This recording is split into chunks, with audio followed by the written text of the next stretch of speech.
Welcome. Welcome on behalf of myself, the staff, and affiliated faculty of the Asian Studies Center at the University of Pittsburgh. Before turning the microphone over to Dr. Enrique Dussel of the National Autonomous University of Mexico, I would like to say that it has been an honor to be working closely with him and my colleague, Dr. James Cook, both of whom have shouldered the primary responsibility for planning what promises to be an exciting conference.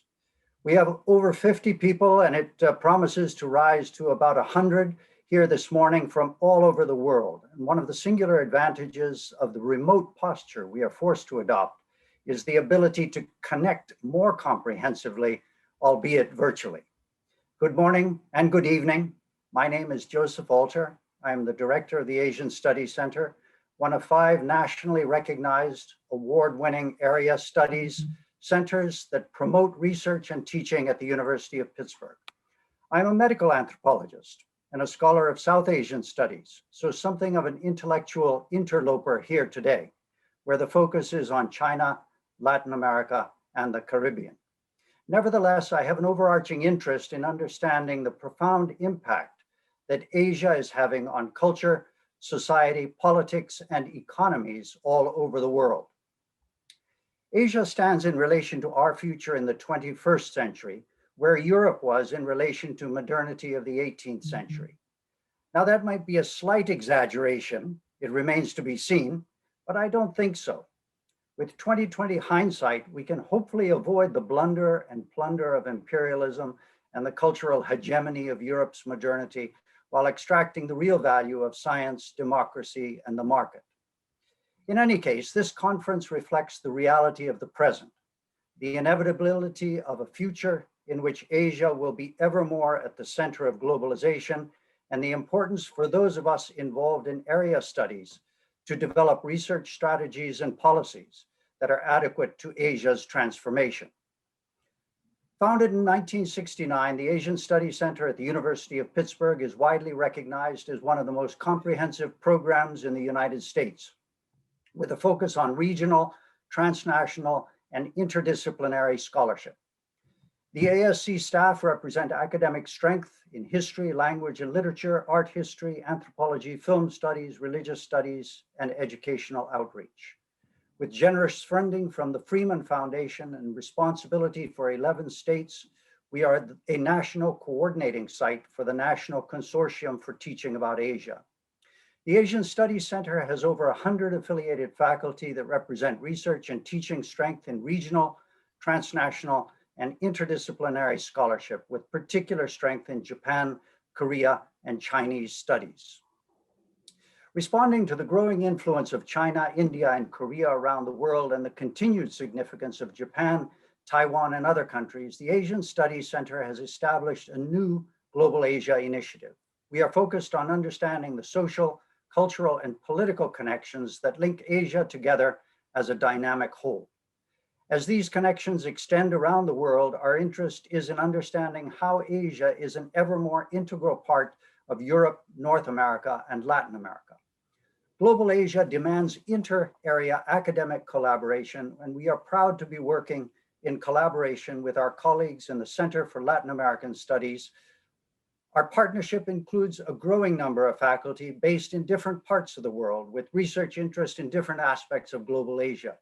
This has led to our close collaboration with Dr. Enrique Dussel at the National Autonomous University of Mexico. I will turn the virtual microphone over to him to say a few words of welcome before he asks Vice Provost Ariel Armony to inaugurate the conference. Enrique, thank you. Thank you very much, Joe. It's a pleasure participating in this conference, in this international conference. And I'm particularly thankful for the effective personal but also institutional cooperation between the University of Pittsburgh and the academic network of Latin America and the Caribbean on China. We started with this cooperation more than 4 years ago, and that resulted in a book on infrastructure, of Chinese infrastructure in Latin America, and then a conference in Beijing and this has been very fruitful in the last weeks, resulting also today in the conference of today. I would simply like to highlight two issues that might be relevant for the conference. No? On the one hand, as we know, China is fashionable, Latin America is fashionable, and also the relationship between China and Latin America is fashionable.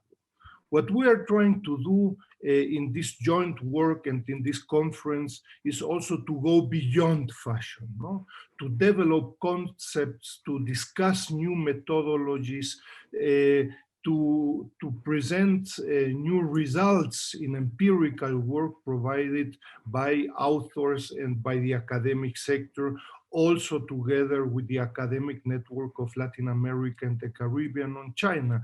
I remind you, ALC-China today has more than 600 members, more than 30 institutions that participate on a wide variety of topics in the four main themes of the network. No?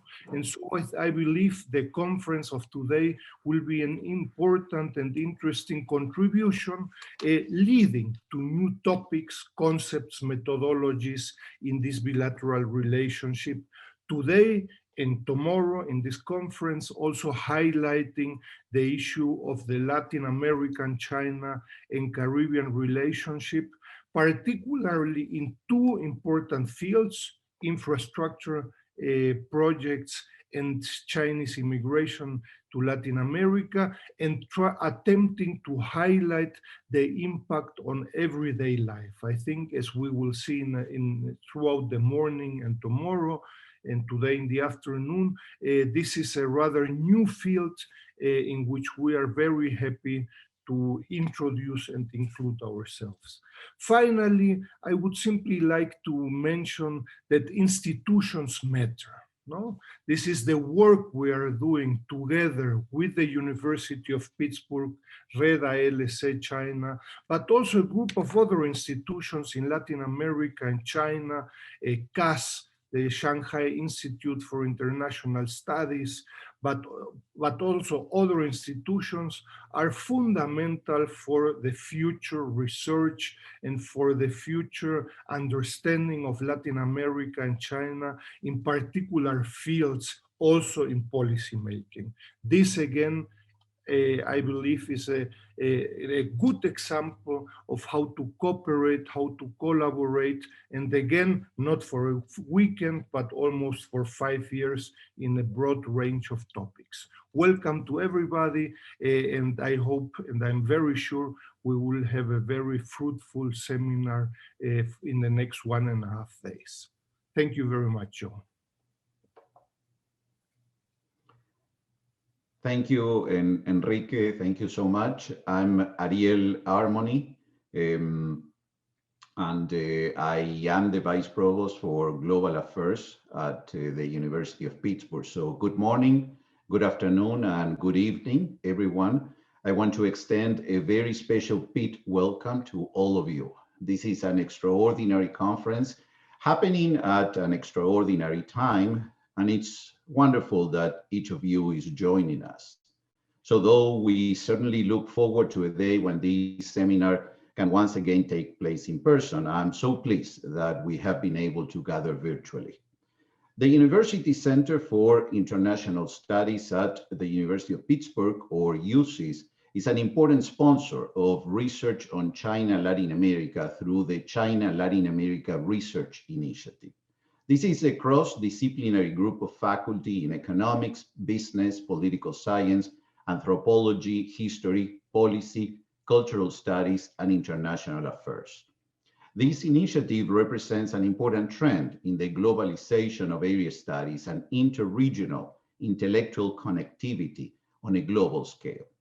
It brings together academics from China, Latin America, and the United States, producing a dynamic mix of insights and analytical perspectives that transcend political boundaries and barriers. This is, as Enrique mentioned, the second conference between Pitt and the Red Académica de América Latina y el Caribe sobre China, focused on China, Latin America. In October 2016, Pitt, UNAM, and Renmin University organized a conference on China, the United States, and Latin America, new actors and changing relations. This led to the publication of the book, Building Development for a New Era, China's Infrastructure Projects in Latin America and the Caribbean, published in 2018. The book was made available for open access, and it has been downloaded more than 9,700 times. I hope this new conference will be equally successful in terms of its cutting-edge research and scholarly impact. It brings together in partnership two strong and international recognized academic centers within UCIS, the Asian Studies Center and the Center for Latin American Studies. Today and tomorrow's conference represent a sustained, productive institutional engagement with China at a time when this is increasingly important. This conference is made possible thanks to the financial support from the Asian Studies Center and UCIS in general. Again, thanks to the supporting organizations, as I mentioned, Asian Studies, Center for Latin American Studies, and the Red Académica de América Latina y el Caribe sobre China, and their staff. I want to thank the panelists and discussants, and in particular, José Manuel Salazar, who will deliver today's keynote address. Enrique and I had the pleasure to work on a fascinating project with José Manuel when he served at the ILO. I want to personally thank Professors Joe Alter, Jim Cook, and Enrique Dussel-Peters for their leading role in conceiving this seminar. It was a pleasure and an honor to host Enrique as a global professor at the University of Pittsburgh for the spring semester of 2020.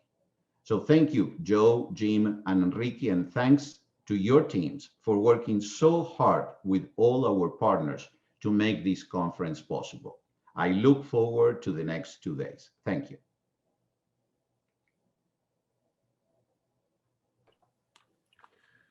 Very good. Thank you very much, Ariel. And if I understand correctly, Joe and Jim, then we can proceed with the first keynote speaker, right? We have the big pleasure and the honor of having José Manuel Salazar Sirinax with us. He's from Costa Rica. He's today a senior independent consultant and associate researcher of Lead University in San Jose, Costa Rica.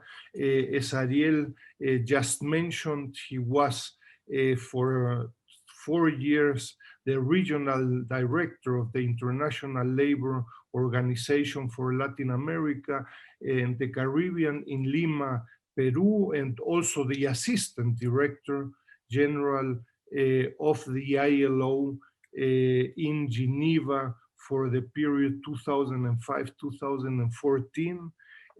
I would like to highlight that particularly in his role in Lima, Peru, he was institutionally but also personally very engaged in supporting new topics that were relevant for the region, also regarding a productive integration and supporting new topics related to China, such as the publications that he led based on the employment generation of China in Latin America. He participated also, he has been participating in a group of publications regarding to this topic.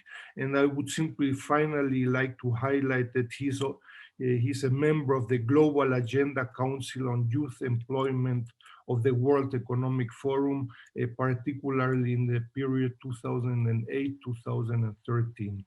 So we have a good friend, but also a high-level consultant and public official who was also the Minister of Foreign Trade of Costa Rica for 1997-1998. You are very welcome, José Manuel, and so as we agreed, you might have a presentation of around 30 minutes, and then we will have 15 minutes of questions and responses through the chat. I remind all the audience, questions and exchanges will be done through the chat. Please, José Manuel. Thank you, Enrique. Thank you very, very much for that very kind introduction. And I would like to congratulate you and the RED in general, Joe Alter, Director of the Asian Studies Center, and also the Latin American Studies Center of Pittsburgh, where several people in Pittsburgh, Jim Cook and Ariel, for organizing this very important conference. And congratulations also to the authors of the papers to be presented, which I read with great interest and that I found excellent, even fascinating in the detailed narrative that they have of the cases that they cover. And thank you very much indeed for inviting me to address this distinguished group on a matter of such importance. For me, it is an honor and privilege to be with you today and share some thoughts on the Chinese infrastructure projects in the region and the related challenges. I'd like to congratulate and recognize the network, the China Latin American Caribbean Network, la RED, that, as you mentioned, I had the fortune of having several very fruitful interactions when I was regional director of the ILO. Because I think the RED and all its members have made a great service and contribution to the better understanding of the evolving and changing relationship between the region and China, very dynamic relationship indeed. Thanks to these contributions, we understand much better the relationship between China and the region. It has evolved very dynamically in the last 20 years. The initial phase was dominated, as we all know, by the trade relationship that grew to more than $280 billion of bilateral trade by 2015. Then there was a second phase or track based on Chinese foreign direct investment and, of course, Chinese finance. And the third phase, where Chinese investments in infrastructure have grown very significantly in most countries of the region, both by mergers and acquisitions in some cases, and by constructing from scratch, I think in the majority of the cases. So I think it's very important to understand and to put in perspective just how significant the Chinese investments in infrastructure are in Latin America and the Caribbean, and they have become. So let me begin with giving you a bit of a panorama on this. According to the database that you, Enrique, and your colleagues have built, there have been 108 infrastructure projects built by Chinese firms until 2020 for a total of around $78 billion, with a net job creation impact of 381,000 jobs. These are the basic statistics. Most of these projects have been executed since 2015. And as Enrique, you explained in your paper to this conference, there have been a substantial diversification in these projects by country and by sector. Before 2015, the projects were highly concentrated in South America, particularly in Ecuador and Brazil. Since 2015, there have been large infrastructure projects developed also in Argentina, in Chile, Colombia, Mexico, Peru, and other countries.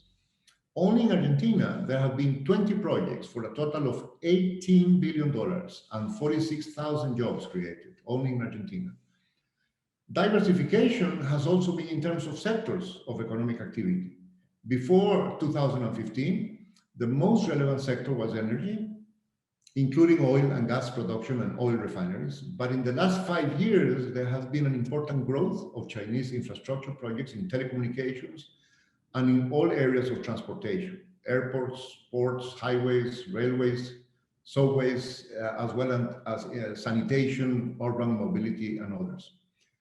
Construction of information technology platforms and systems is also an important new trend.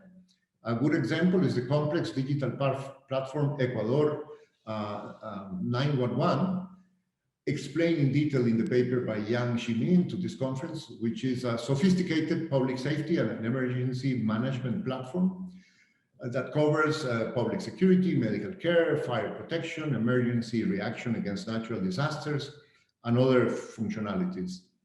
And this was built by the China Electronics Import and Export Corporation. I have no doubt that Chinese participation in the construction of such high technology infrastructures will continue to grow in the future in line with the emergence of China as a great technological powerhouse. And I will comment more on this in a moment. A further sense of reality is given if we consider the entrance of Chinese companies in the strategically very important sector of electricity transmission and distribution.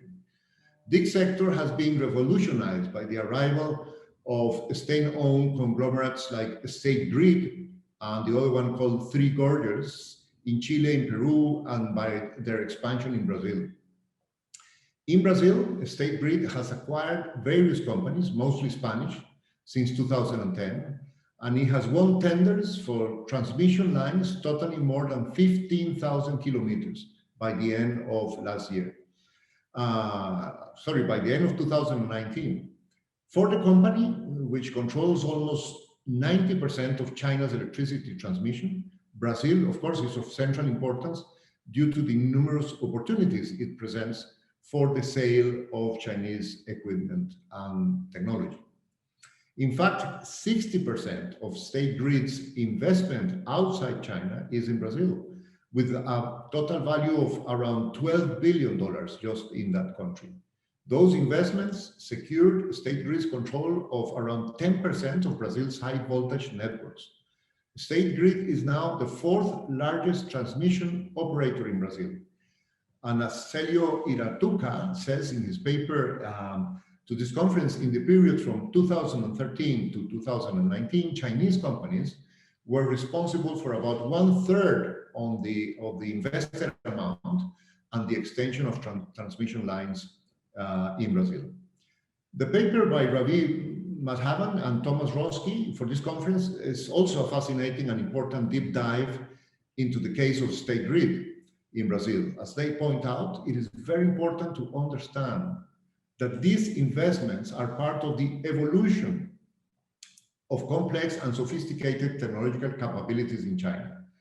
What companies like State Grid build and operate are smart electricity grids with sophisticated artificial intelligence and modern digital control systems. Some of these grids operate the so-called HVDC, or high voltage direct current, which is a technology not previously available in Brazil that maximizes transmission capacity to more than 1.1 million volts and minimizes energy loss in long distance transmission of electricity. And when we say long distance in this context, we're talking about more than 2,000 kilometers. And by the way, the smart grids for long distance transmission are allowing Brazil and other countries to rely more on their clean hydroelectric sources of energy and close or rely less on their thermoelectric and fossil fuel plants. And therefore, this is an important contribution to sustainability. For its part, the Three Gorges company has assets in Ecuador, Bolivia, Chile, and Brazil, where it operates or jointly operates 17 hydroelectric plants and 11 wind farms. So clearly, China has gained a very strong foothold in electricity transmission and distribution in Latin America, prioritizing the acquisitions of operating companies through direct investment, in other words, through mergers and acquisitions in some cases, over starting projects from scratch, which is also, of course, abundantly doing.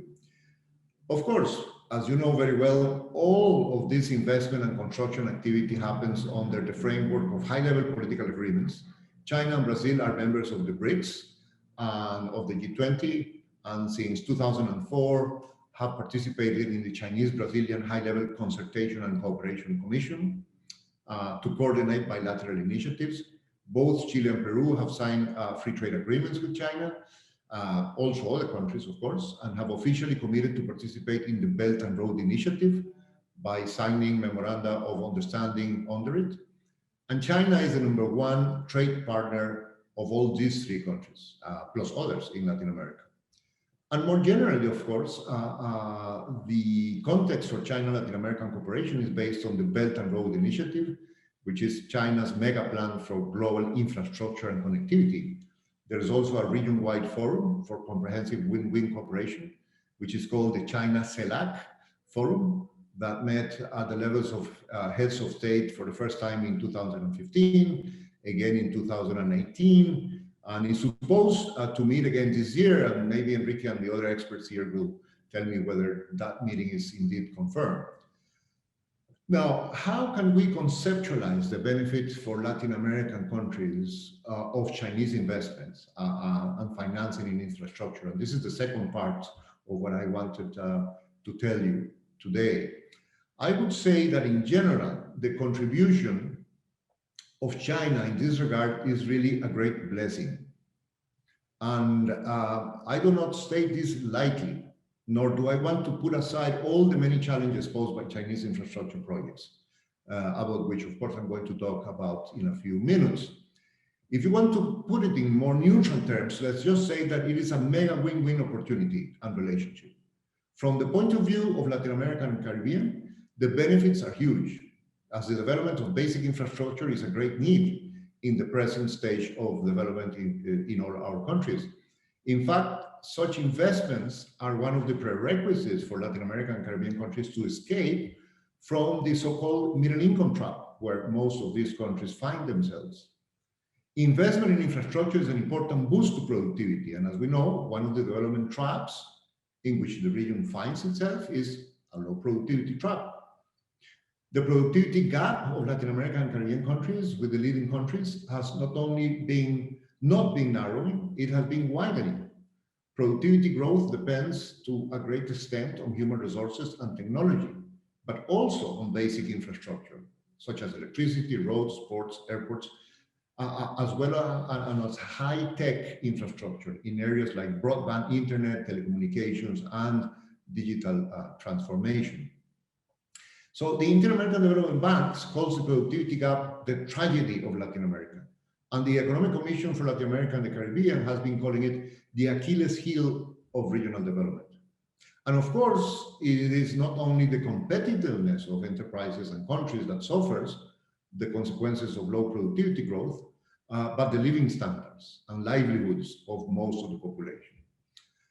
In fact, a good part of the discontent and social unrest that was happening in several countries of the region, even before the coronavirus, had to do with frustration with the lack of access and low quality of many public services, from education to public transportation to the state of roads and congestion issues in urban areas to water and sanitation issues. The paper by Jevon Minto to this conference, for instance, is very enlightening, I think, on the very bad state of disrepair and deficiencies of the road network in Jamaica and its consequences for everyday life of Jamaicans. The amount of investment a developing country needs as a percentage of GDP in a sustained way, not just for 1, 2, or 3 years, in a sustained way for at least 2 decades, to remove bottlenecks and achieve what we could call escape velocity from middle income status, has been estimated by several international organizations. The World Bank estimates it in 5% of GDP, and the Economic Commission of Latin America and the Caribbean puts the figure in 6%. Now, how does Latin American and Caribbean countries compare with these desirable levels? The answer, unfortunately, is very bad, very badly.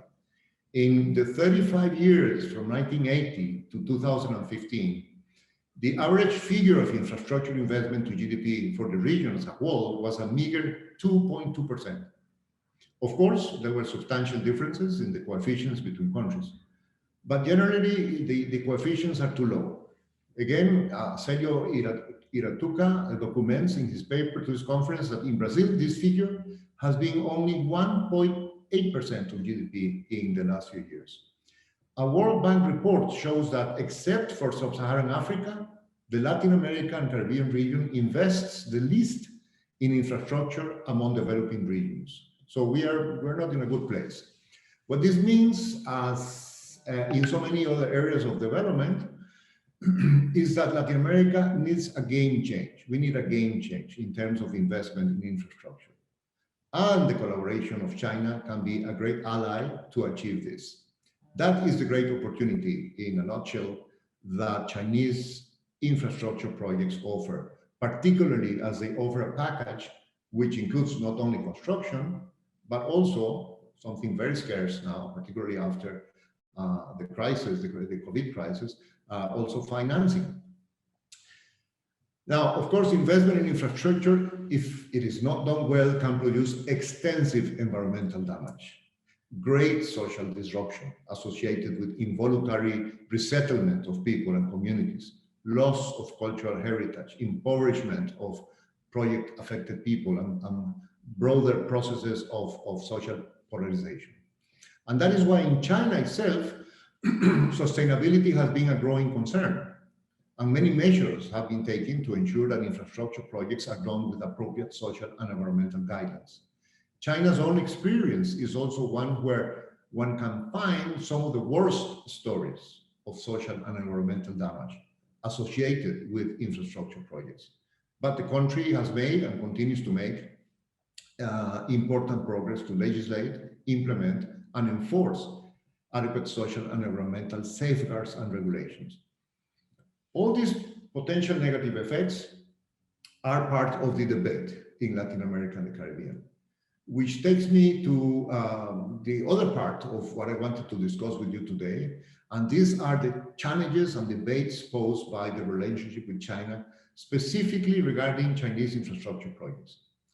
But before I do that, I want to reiterate my first message that I wanted to convey today, and I hope it's clear. And this is that particularly after the destruction of productive capacities brought about by the COVID-19 crisis, which is devastating in Latin America, there is a large demand and even a greater need today than before the crisis in our countries for infrastructure development, partly to close the historic legacy of infrastructure and productivity gaps and escape the middle income trap, and partly as a key component of the much needed economic reactivation and reconstruction post-pandemia, and China can be a great ally in meeting these needs. So now let me move on to the present and future challenges. I would like to use the remaining 10 minutes, I think, to refer to three key challenges. The first one is how to adequately manage the labor and environmental impacts of infrastructure projects. There is abundant literature and documentation about the numerous instances in which such projects have had negative impacts on people and ecosystems. And I am not just talking about Chinese infrastructure projects, but all infrastructure projects. But this does not need to happen. Most, if not all of these impacts can be avoided if appropriate safeguards are adopted and respected. And this is the reason why the World Bank Group adopted labor and environmental safeguards in 2016, building on an initial set of guidelines adopted by the International Finance Corporation, the IFC, a few years earlier. As recent as September 2020, last year, the Inter-American Development Bank also adopted a detailed set of guidelines under the title Environmental and Social Policy Framework, after an almost 2-year-long process of development and consultations.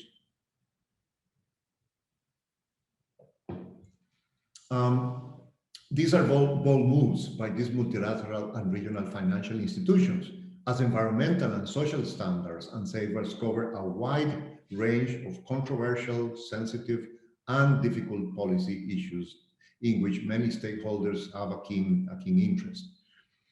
For instance, the recently approved ESPF, Environmental and Social Policy Framework of the IDB, Inter-American Development Bank, an exercise in which I had the privilege of being involved throughout 2019 and until last year as a member of the external advisory panel of experts, this framework contains standards and procedures in the following 10 areas: assessment and management of environmental and social risks and impacts, labor and working conditions, resource efficiency and pollution prevention, community health, safety and security, land acquisition and involuntary resettlement of communities and people, biodiversity conservation and sustainable management of living natural resources, indigenous peoples, cultural heritage, gender equality, and number 10, stakeholder engagement and information disclosure. Very important. So there's a chapter with rules and requirements for governments, clients, project developers in all these areas. And there are mechanisms for the bank to enforce this and for governments. This policy framework also incorporates an exclusion list that identifies particular activities that the Inter-American Development Bank will not finance, either because they are inconsistent with the bank's commitment to climate change and sustainability, or because they may impact people or the environment negatively. The standards specify clearly where free, prior, and informed consent or consultation is required from indigenous peoples and local communities. The Inter-American Development Bank is now requiring borrowers to routinely implement grievance mechanisms at the project level so they can promptly address concerns and complaints shared by individuals and communities, and it is investing in training of its own personnel as well as the personnel of clients and borrowers of the bank for the effective implementation of the ESPF, the framework. I think with this new framework, the IDB has put the bar quite high on a set of solid safeguards that all the projects financed by the bank must comply with clear rules of engagement for client governments, construction companies, local communities, and other stakeholders. And I strongly recommend to you to get more familiar with these standards and consider ways in which similar standards and practices can be adopted by Chinese banks, construction companies, and client governments in the region. This is a very important area for further research and for action. It is true that the government of China has been taking measures to improve social and environmental standards in China itself and in companies working abroad. For instance, the Ministry of Commerce, MOFCOM, and the Ministry of Environmental Protection issued guidelines in 2013, and some standards are now requirement for projects financed by the China Development Bank and the Exim Bank of China. But there's also plenty of evidence that enforcement is lax, and besides, some of these guidelines are far from complete. For instance, the China Development Bank guidelines do not require public consultation with the communities affected by the project, and there are no grievance mechanisms, nor independent monitoring and review mechanisms. The present reality is that there are enormous compliance gaps. Several of the papers submitted to this conference, in fact, document many of the environmental and social challenges associated with recent infrastructure projects. And for instance, the paper by Diana Castro on the Coca-Cola Sinclair Hydroelectric project in Ecuador. I would like to quote for you one of the conclusions of the excellent paper by Bettina Granzow, contained in the book edited by Enrique and Ariel, Beyond Raw Materials. She concludes that, and I quote, "In contrast to the routines followed by international financial institutions, Chinese banks still lack transparency in the application of environmental and social standards to overseas infrastructure projects." End of quote. I think this describes fairly well the present situation, and I would encourage the China, Latin American, and Caribbean network to step up research and make concrete proposals in this sensitive and complex, but also very fundamental area, which is one of the most important from the point of view of everyday life of the people impacted by the projects and certainly by the ecosystems, on the ecosystems. This is also an issue that should have a high profile in the China CELAC Forum. It is essential that the cooperation of China with Latin America and the Caribbean be understood and carried out in the context not just of an economic growth paradigm and objectives, but within the sustainable development paradigm. Particularly because it is a reasonable prediction that China's participation in infrastructure projects in the region will continue to grow very substantially in the next few years. And this is a very good trend, given the great infrastructure great infrastructure needs of Latin America and the Caribbean. The second challenge I wanted to mention is the need for Latin American and Caribbean countries and governments to rethink the relationship with China in light of its emergence as one of the most powerful, if not soon to be the #1 technological nation of the 21st century. I'm not just exaggerating. I think this is the reality. We should not continue to see China just in terms of being a major buyer of primary commodity exports, which it is, source of investment in infrastructure, which of course it also is, and major source of financing, which it also is. I think we should also see China as the big technological powerhouse that it already has turned itself into and will no doubt continue to become. And this means we should see it as a major partner for the technological learning and catch-up challenges of our countries. And indeed, China and Latin America have already started to collaborate closely on science, technology, and education, and there are large and important opportunities in all these areas. Technology indicators place China just behind the United States, which has a much higher per capita income. In some areas, such as artificial intelligence, many observers consider that China is already the world leader, and the same applies to many other modern technologies. The emergence of China as a technological leader is shifting the global distribution of knowledge resources in the world. And in addition, China has built a very powerful ecosystem for entrepreneurship and startups. So against this background, there are many areas of promise of increased cooperation between China and the region. Science and technology policy itself, there's a lot of learning to do from Latin American countries of how China achieved that. But also data and information sharing, where there is already a growing cooperation in the context of the so-called digital Belt and Road program. Three areas which I already touched upon and addressed in some of the papers to this conference are renewable energy, energy interconnection, information technology and digital infrastructure, and transport and logistics. But there are also other areas of promise, such as advanced manufacturing, biomedicine and biotechnology, aerospace. There's already some collaboration in aerospace, agriculture, marine science and oceanography, and others. There are, of course, challenges to realize the opportunities. A key one is language and culture. Latin Americans need to learn more about the technological strengths of China and learn to make proposals and engage Chinese counterparts according to Chinese business and negotiating practices. And China also needs to familiarize itself more with Latin American and Caribbean culture and styles. There is a lot of top-down goodwill and intentions in terms of the political frameworks and the visits to Latin America of Mr. Xi Jinping and many top officials, as well as in the China Select Forum and bilateral cooperation frameworks. But we need to build more from the bottom up and via people-to-people contacts. Now, the third and final challenge I wanted to mention, and with this I will finish, is how to deal with the great power competition. There's no doubt that the aggressive and confrontational stance taken by the Trump administration with China created some difficulties for a number of countries in the region and around the world, particularly on the technological acquisition and cooperation front. I have no evidence of difficulties on the infrastructure investment side, but there are many experts connected today that might be better informed on this point. However, I think the net balance of the last 4 years is that during the Trump administration, China has grown more influential in Latin America and the Caribbean in virtually every dimension, partly as a result of the Trump administration antagonizing a number of governments.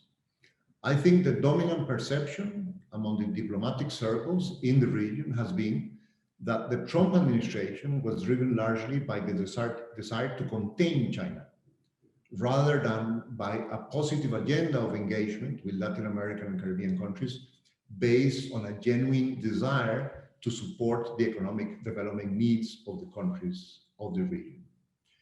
And as has been said, while Mr. Trump was obsessed with building walls, Mr. Xi Jinping has been busy building bridges, as well as ports, airports, high technology grids, and a lot of other much needed infrastructure. So I would argue that policymakers in Latin America and the Caribbean are far more likely to be influenced by constructive US policies and engagement on a number of fronts, such as finance, immigration, economic and technological partnerships, education, etc., rather than by negative US rhetoric about China. A very important point is that the financing needs of our region after COVID-19 crisis are enormous. I already said this. There is much the United States can do bilaterally as well as via regional and multilateral banks and organizations to ease the financial restrictions of Latin American and Caribbean countries in the next few years.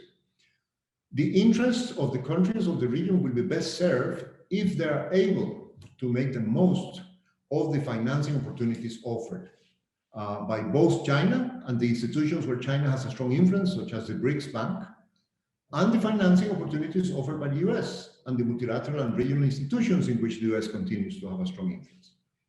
One would hope that the Biden administration understands this and stays away from messages and actions that put Latin American and Caribbean countries in the uncomfortable position of having to choose between partners on the trade, financing, technological, or infrastructure areas.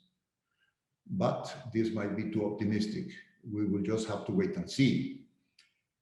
Although one can expect a less confrontational stance, one more based on building alliances from the Biden administration, the hard fact is that competition between China and the United States on a number of fronts is very real.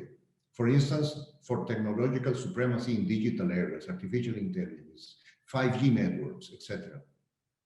And the tensions might even increase due to the fact that the Biden administration is likely to pressure China on human rights and democracy issues, areas which did not concern the Trump administration very much or at all. Antony Blinken, the recently appointed US Secretary of State, has signaled the desire to pursue a diplomatic reset with China, but also the need to have a tough stance and work with allies to secure common positions vis-a-vis China on technology transfer and trade practices. This might lead to a scenario of tough and delicate diplomatic and commercial choices ahead for Latin American and Caribbean countries. China, on its part, will most likely continue to, with this go global strategy of globalization with Chinese characteristics, of which some of you have written extensively, and certainly Enrique and Ariel, which is pragmatic and based on the Belt and Road Initiative and similar frameworks. Okay, so, well, this is a big and complex topic. I just wanted to flag it because it is of the utmost importance, but I'm afraid I've run out of time, so I'm going to leave it here. Thank you. Thank you very much for your attention, for the invitation to be with you today, and my best wishes for a very fruitful conference. Thank you very much, Jose Manuel, for your reading and for your commitment to the conference. I missed, it happens, the introduction to the day today and to the two sessions of today. I simply would like to remind you, while some people sent questions and comments, there are already a good group of questions and suggestions in the chat. I remind you, all the exchange will be done through the chat. No, I simply would like to remind all of you, the conference is divided in 2 days. Today we will focus on infrastructure projects with the keynotes presentation of Jose Manuel today in the morning, today in the afternoon. You know the full program. Tomorrow we will focus on Chinese immigration. No? And regarding simply the topic of Chinese infrastructure, as you have witnessed in the presentation of Jose Manuel Salazar Sirinax, as you have witnessed, we have a good group of debates, discussions at the local, regional, and national level in Latin America, in China, based also on demands in Latin America, supplies and possibilities offered by China. No? And so these are some of the topics we will focus today in the morning with a group of case studies, and in the afternoon with other case studies. No? Jose Manuel, I don't know if you have had the chance to look at the chat, but maybe we can do, I don't know, 2 rounds of questions, 2-3 questions per round. I would highlight from my side, Jose Manuel, and knowing that you have been following some Chinese infrastructure projects in Latin America, particularly in Costa Rica, in your expertise and your experience in the last 5 to 10 years, do you see particular qualitative differences between infrastructure projects made by China in Latin America and Costa Rica and other infrastructure projects pursued maybe by national firms or by other Latin American or other foreign firms? Is there a qualitative difference in this regard? And I would take simply maybe 2 questions by Marla Ripoll, asking regarding some of the specificities. You mentioned some of them regarding the financing specificities of infrastructure projects in Latin America, if you have some opinion on this. And and a 3rd question, and then maybe we can continue with other questions in a second round. A 3rd question from Jim Cook, regarding the US response to the Chinese infrastructure projects under the Obama and Trump administration. And later he asked also if you would have some kind of advice to the Biden administration in this specific debate regarding Chinese infrastructure projects in Latin America. Maybe with this, we can have a first round of opinions, and then if we have time, we get the second round. Okay, well, thank you very much for all the very interesting questions indeed. So I think on the first question, I think these are questions which are useful for the whole group, and I'm sure there are experts that will be able to answer them much more appropriately than I can, some of them. On the qualitative difference in terms of China developed projects by Chinese companies or other national projects, I think it is very difficult to generalize. I think there's a tremendous variation in impacts. I would say that one issue that influences a lot is the size of the projects. I mean, one characteristics of the involvement of China, particularly in the initial stages in Latin America, and you have discussed this, you have this in your paper, Enrique, is that there were really mega projects, the hydroelectric dams, the grids. I mean, these are grids of 2,000, 3,000 kilometers, hydroelectric dams like the one in Ecuador, which, as the author says, I think that's an excellent case. I mean, it has the good, the bad, and the ugly, and there are a lot of ugly things that happen for a number of reasons.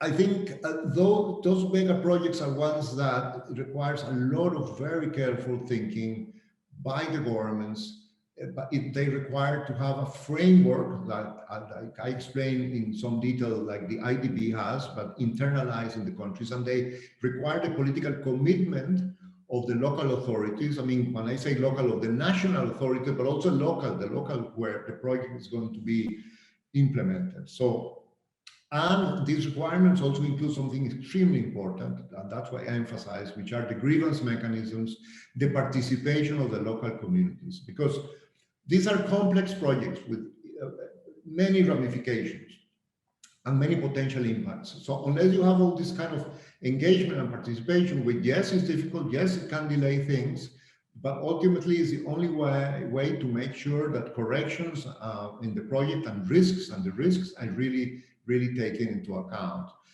So I don't think, I'm in the capacity to generalize and to say that systematically Chinese projects are worse than others. I mean, the experience is that, that's why the World Bank, that's why the Inter-American Development Bank and other banks have established this kind of frameworks, because all infrastructure projects can really have, negative impacts. So I think the priority in this area is a double one. One is to make sure that the financing institutions, and since all these projects are financed by Chinese banks, most of them, the Chinese projects, that I think that points the needle, if you like, into looking at what kind of standards, if they are complete, what are the enforcement mechanisms. That's one way. And the other way is, of course, in the political frameworks between Latin American countries and China, bilateral frameworks even, making sure that when Chinese companies come into country A, B, or C, they know that they are aware that there is a framework, that there are laws, that there are regulations, environmental and social and so on, and that they have to respect that and have a clear framework of what happens when that is not respected. And that is true out of Chinese sources of investment, but also any other source of investment. Now, on the other question, financing specificities of infrastructure projects, I'm afraid I won't be able to say much on the specificities. I think several members here of the network have written papers on that and are more familiar with the specificities of the Chinese Development Bank or the Exim Bank. My general statement, as I said, is that it is a win-win for Latin America to have not just construction, but also the financing. I mean, post-pandemia, the financial restrictions, the fiscal deficits of Latin America have tightened tremendously. And I think everything that can be done, working both with the Biden administration on the one hand, and of course, the financing of China of infrastructure projects is to be welcome, particularly since in Latin America we're around 2% of GDP investment on average. And as I mentioned, the desirable level are more than double that, 5% or 6% of GDP. So this is crucial. We have to make the most of the financing schemes. What has been the American response to the arrival of Chinese infrastructure projects under the Obama and Trump administrations? Well, as we know, there were a lot of specificities in the Trump administration reaction. I mentioned that, I did a paper a year and a half ago, more on the technological kind of divisions. Frankly, the specificities of the differences, to characterize the differences on infrastructure itself. My perception is that the Obama administration wasn't very concerned, given the stage of that period. Probably there was more concern during the Trump administration just by the sheer growth of Chinese presence in the last 5 years. So I think this is a reality that has changed tremendously because in the initial phases, Chinese investment was mostly in energy projects. But as you, Enrique, and other colleagues in the network have documented, now the diversification into new sectors, including high technology and grids, and I am sure, and of course the presence of companies like Huawei, and we saw all this confrontation around it, 5G networks, etc. This is going to be a very tough challenge for the Biden administration. As I said, because it is a very real competition between two technological superpowers. I think the Biden administration probably will slowly go back to a free trade regime and put back the measures. It won't be easy because there will be a lot of pressures to ask China for counterpart if there's going to be a move to reduce the tariffs. But I think the medium to long term type of competition, which is here to stay, is going to be more around the technological issues, intellectual property, what kind of contracts with Latin America. And this is why I think the most sensitive issue for Latin American countries is going to be to what extent this competition is going to express itself over pressures for governments to buy Chinese or buy American. And if countries decide to buy Chinese, whether this is going to create political issues in the United States. I think we just have to wait and see, but this is going to be tough. Now, what advice for the Biden administration? I think I gave it in my speech in a way. I think the ideal would be if there's a real commitment with the needs and requirements of economic and social development. Of course, there's always self-interest. This is the United States promoting its own national interest. As we know, this is the way the speech, it's natural that this is the way, but one can see if the national interest of the United States can be seen as producing more investment, more growth, then that's the smartest way of reducing immigration into the United States that has been such a big problem. And I am sure that is the kind of vision that is coming with many of the advisors and many of the high-level officials. We know that, but whether that kind of approach is going to also mean that the US will think, okay, we'll help Latin American countries with the IDB, and we know who's in the head of the IDB now, the capitalization of the bank, and so on. So there are more resources, help with the IMF in some of these emergency loans and so on. But hopefully that is done, but not under the condition that then Latin American countries have to accept financial support and relationship with China, but that we can do, both in a complementary way. I mean, that would be the only way to close this gap of 2% to 5-6%. But we'll have to see. This is really tough choices and complicated reality for the Biden administration. Okay, thank you very much, Jose Manuel. Maybe we can do a brief last round of questions. There are plenty of issues discussed and debated in the chat.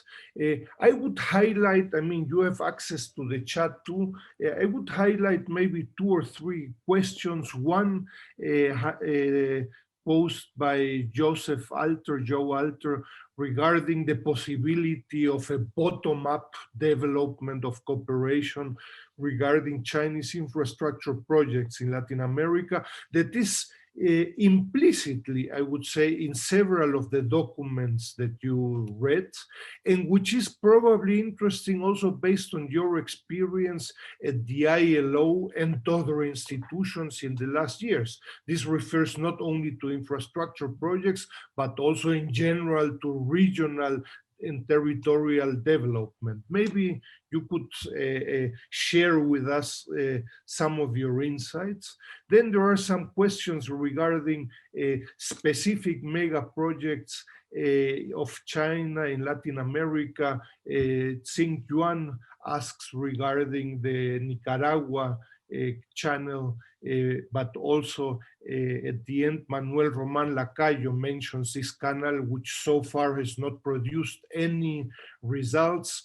I remind the audience also in the book of 2018, Professor Sway discusses this explicitly. Jose Manuel, I don't know if you would have any kind of opinions regarding the case of this Nicaragua canal, knowing that you have some information probably on this case, no? And finally, a third question by Ariel Armony, no? And regarding the scientific and technological cooperation between the US and China, which is, as we all know, very sensitive and very difficult. In your opinion, are the Latin American countries prepared to cooperate and collaborate with Chinese counterparts, taking into account these sensitivities in technological cooperation? Thank you. Well, very specific questions in some cases. Sorry. Indeed. I think the question of bottom-up development, I'm glad Joe, kind of came back to this. I think it's very important because what we have seen, given the proactive foreign policy of China towards the region in the last years, is that there has been a lot of advance and progress, as I said, at the high level. The China Select Forum, bilateral frameworks, free trade agreements, the tremendous goodwill top down, which is excellent, is good, and it's important. But making business and approachment with China for Latin America, first of all, it's a long way away. I mean, we have some colleagues in China, and it's 11 o'clock in China at the moment, right? In Beijing and Shanghai. It's a long way away. Fortunately, we have the new technologies, which are, I think, going to help a lot. Actually, this is a whole topic in itself. But then there is the cultural difference, the language. I mean, Chinese to Spanish. I mean, this is not, it's not a low barrier. And then there is just culture and practices and way of being. So this is why the people-to-people contacts through cultural exchanges of all nature, through, you know, visits, you know, the arts, the sports, a lot of things can help. I mean, for instance, if we think that the kind of people-to-people contact that Latin American countries have had with Europeans. I mean, how many Europeans have immigrated into the United States, Latin America, into Argentina, into Brazil, Costa Rica, you know, it enriches, but it also creates, I mean, we understand how to, or many people understand how to do business with Europe or how to do business with the United States. But compared with that, knowing how to do business and engage with China and the ways of Chinese negotiations, you know, it is tough. So that's the point. And I think there are a lot of creative ways of it. Also, you need training, specific training on this. And I think programs for exchanges, grants, education for Latin Americans to go there and for Chinese to come. Now, all that is, I think, in the agenda, should be in the agenda, and will be very helpful for a productive kind of relationship. Now, the mega projects, very briefly, on Nicaragua, just a few 100 kilometers north of where I am now. Many years we have been talking, and there have been news, very untransparent, by the way, about the possibility of this mega project of a canal. I mean, there's a logic to it in the sense that the Panama Canal, well, it used to be US, now it's fully operated and owned by Panama, which reduces a bit. But there was always intent of the geopolitical competition, say, well, Panama is somehow closer to the US traditionally and so on. So let's have another one which is more close to China. It's like, it's mega power with its own canal. Yeah. Okay, so there's a motivation, but on the other hand, the information I have is that it has never been clear that the possible canal in Nicaragua is really a priority project for the Chinese government. I mean, there have been a private investor or a group of private investors, apparently, that have been having talks, certainly with the Daniel Ortega administration and so on. But at least I do not have, or I think the information I have is that this project doesn't necessarily, up to now anyway, has had the backing, the official backing and the enthusiasm of the government of China. And as we know, if that is not there, very difficult that it will happen.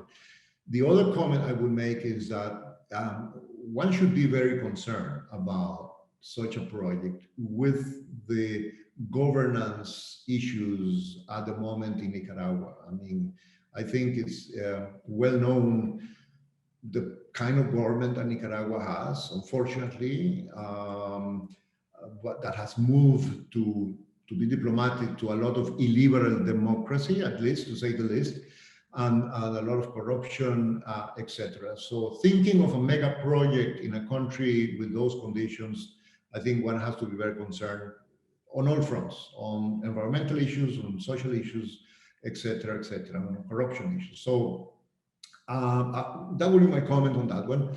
And then Ariel, yeah, well, that's extremely difficult. I agree fully with you. I mean, tremendous difficulties for, I mean, that is the next frontier of the little bit of Cold War, if you like. I don't think it's going to be a Cold War, but it's going to be a really warm competition in digital issues and networks and high technologies and artificial intelligence. And that goes all the way from intellectual property to which countries in the world, not just in Latin America, are buying which kind of technology.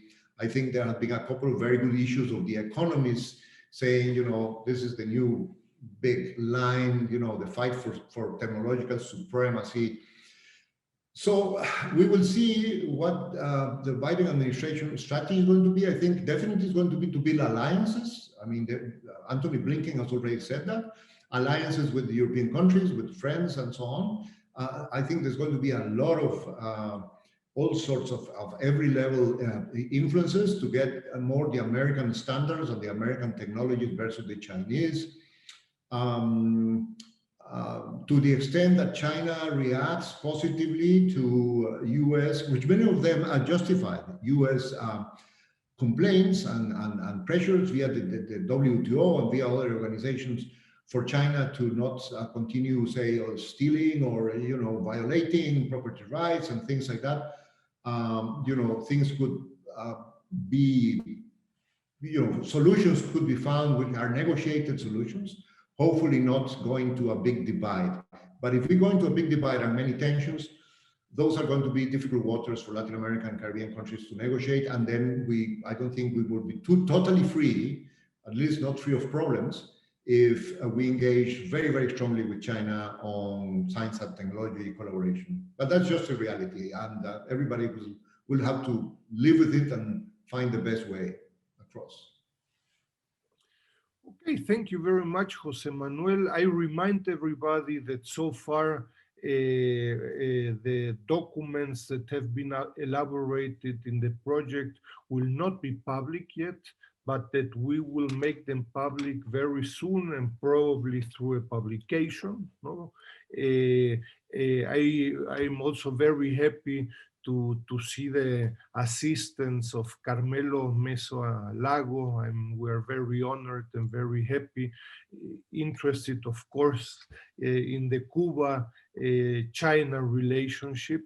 And as we will see in a moment, Carmelo, but also other colleagues, very surprisingly, the importance of countries such as Cuba and Venezuela in infrastructure projects, not necessarily regarding FDI financing and other topics, but in infrastructure projects, the role and the share of these two countries, for example, among others, is very small, no? Compared to other Latin American countries. But we will get into these topics in a moment and today in the afternoon. Jose Manuel, I don't know if you would like to make a last opinion very briefly before we proceed with the first session. Do you have something else that you would like to highlight, or? No, thank you, Enrique, again for the invitation. I think perhaps only to say that obviously the topics that you're treating on this conference is crucial. I mean, this is what is defining the new international framework of geopolitical competition, and there is a lot of benefits. Latin America relationships of every nature with the United States on the one hand, with China, of course, with Europe as well, is going to be key. So the more the network and you as researchers can help us clarify, because I think, and you say it, I think in some of your papers, there hasn't been enough thinking and rethinking of the relationship with China. And I think this is a major priority for foreign relations, but also to make the most of the relationship. We as Latin American countries have to improve our negotiating skills and knowledge, how to really, I mean, I've seen in several meetings how the Chinese themselves say, they're very pragmatic. I mean, what do you want? How do you want to do it? You really have to know, to learn, to make the proposals, the details, and navigate the technical issues and the politics of it. So great service of this network is called to have in the next 10 years and beyond. Thank you. Thank you very much. Beautiful. Thank you for your time, Jose Manuel. We are very honored for your thoughts. And then we will proceed, Jim, with the first session regarding infrastructure. Again, today the full day will be on infrastructure, session 1 and 2. Tomorrow in the morning, we will have a session 3 on Chinese immigration in Latin America. Jim, please. Thank you, Enrique, and thank you, Jose Manuel, for your wonderful start to our conference. Obviously, we have, there were a number of questions, unfortunately, that we did not get a chance to answer in the chat. We apologize that we've run out of time, but we have in front of us a number of extremely interesting papers that I think the entire audience will find also to be of interest. Our first session today will provide papers by 3 individuals. First, we will have Professor Enrique Dussel Peters, followed by Diana Castro Salgado, and finally, Professor Neo Hai Bin. Unfortunately, Professor Yang Zhimin is unable to join us from Beijing this evening due to COVID-related issues that are taking place in that city. And he apologizes that he cannot join us due to some very immediate needs that he has to look after. So our first speaker, Professor Dussel Peters, who will be talking about infrastructure projects in Latin America and the Caribbean between 2000 and 2020, is a very close friend of us here at the University of Pittsburgh. Professor Dussel Peters completed his PhD in economics at the University of Notre Dame in 1996 and is currently a professor within the Graduate School of Economics at UNAM since 1993. Many of you also know him as the coordinator of the Center for Chinese Mexican Studies, CHECHIMEX, of the School of Economics at UNAM, and the Academic Network of Latin America and the Caribbean on China, or RED ALC-China. He is the author of numerous books and chapters on political economy, industrial organization, development, and global value chains, and has written extensively on the relationship between China and Latin America.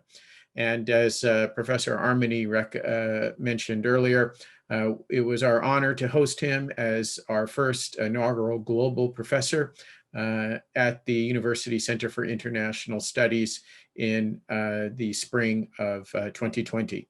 Professor Dussel Peters, please.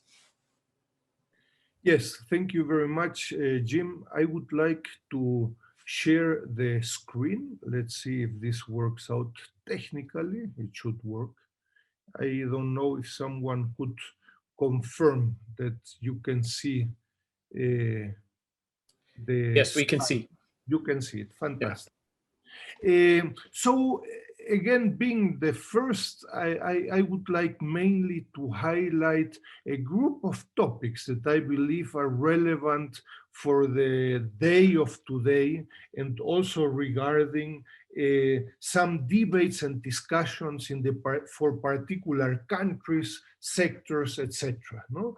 My presentation will be divided in 3 parts. On the one hand, a group of ongoing debates and discussions regarding always, the topic is Chinese infrastructure projects in Latin America. I think the second part will discuss general trends that have been going on in the last 20 years regarding infrastructure projects, and finally some conclusions. By the way, well, let's leave it aside. So a group of discussions regarding Chinese infrastructure projects. No, I would highlight, first of all, the importance of being very clear, some might say exclusive, no, regarding the definition of infrastructure projects. In Latin America, but overall infrastructure projects in the world. To put it from another perspective, no, the topic of China and Latin America is fashionable, and then in Latin America, but also in Washington and in other parts of the world, we have increasingly green juices. No? So you want to discuss the Latin America-China relationship, and you discuss 10 topics at the same time. When we speak of infrastructure projects, we are explicitly excluding not including overseas foreign direct investments, which means infrastructure projects are a service, no, between a supplier and the client. Secondly, you have a contract. It might be a bidding process, it might be a public bidding process, it might be full of corruption. Yes, it happens every once and then, no? And third, fundamental is the property of the service. The property of the service is always in the hands of the client. This might be a public-private relationship, public-public relationship, etc. This is fundamental because as we have discussed this earlier in some publications, you have a good group of researchers, even in the academic sector, that do not understand the difference between overseas foreign direct investment, no? Huawei invests in Brazil, whose property is the investment? Of course, it's of Huawei's, it's of nobody else. No? So if we do not understand the definition, we're going to mix apples and pears and many other issues, and we will end up with a green juice that tells us very little, to put it politely. No? Interestingly, and also as Jose Manuel was highlighting, in this process of globalization with Chinese characteristics, infrastructure projects have played a substantial role in China in the last decades. You could even say since the opening and reform period at the end of the 1970s. No? And infrastructure projects are probably the basis of interconnectivity, one of the titles of our conference, no, and of the Belt and Road Initiative. So again, we are discussing, I would say today, one of the core proposals of China in the last decade, and particularly of the Belt and Road Initiative. As some of the questions mentioned through the chat, infrastructure projects by China in Latin America are at the core also of the great power competition. And if you read State Department publications and criticisms 10 days ago vis-a-vis China, the criticisms of the United States mention explicitly the topic of Chinese infrastructure projects. So within the debate of great power competition, infrastructure projects play a very important role. Jose Manuel has already mentioned the importance of the demand for Latin American regarding infrastructure. There are different sources, the Inter-American Development Bank, CEPAL, OECD, and others. But I would tell you in general that there is some kind of agreement, if you want to, in which Latin America in the last 15 years has been spending around 2.5% of GDP in infrastructure projects, and CEPAL, for example, highlights that they should do so by 6.4% of GDP. No, the issue of this gap between demand and supply requirements in the region is very clear. Latin America requires infrastructure projects. No? Who will supply them? Will this be done domestically, internationally, by whom? How will Latin America finance these projects are some of the discussions that are presented in the document. Without a question, any infrastructure project has environmental and labor impacts. No? Big projects, big impacts, small projects, probably smaller impacts. Here, I would like to propose, and again, I don't know if Diana Jaibin, but also other colleagues, Jevon Minto, Celio Iratuca, Omar in the afternoon do not agree, please let us know. No? But in the documents and papers that we have been presenting in 2018 in the book with Ariel, Armony, and Sui Shoyun, but also in the document that we published led by Jose Manuel and Ariel Armony regarding the quantity and quality of employment generated by Chinese firms in Latin America through trade of the infrastructure. What we witness is not an extreme scenario in which things work out or they do not work out. What we witness, what we're witnessing is a learning process in Latin America of private and public institutions in Latin America regarding China, but also of Chinese firms regarding Latin America. No? So at the beginning of this internationalization process, there were important and substantial mistakes by the first Chinese firms, and this has evolved interestingly, I would say positively, in terms, again, of a learning process. No? It would be interesting to see if Diana, Jaibin, and our other colleagues in the afternoon agree with such a learning process within the projects and within the countries. No? Finally, regarding the topic of the seminar and the impact on everyday life, interestingly, I would tell you, there is probably not one single document which explicitly discusses the issue of Chinese infrastructure projects on everyday life. No? This is very surprisingly and probably a topic that Chinese public sector, but also in Latin America, for example, regarding the ALC-China forum, that these institutions should take and start working on this issue.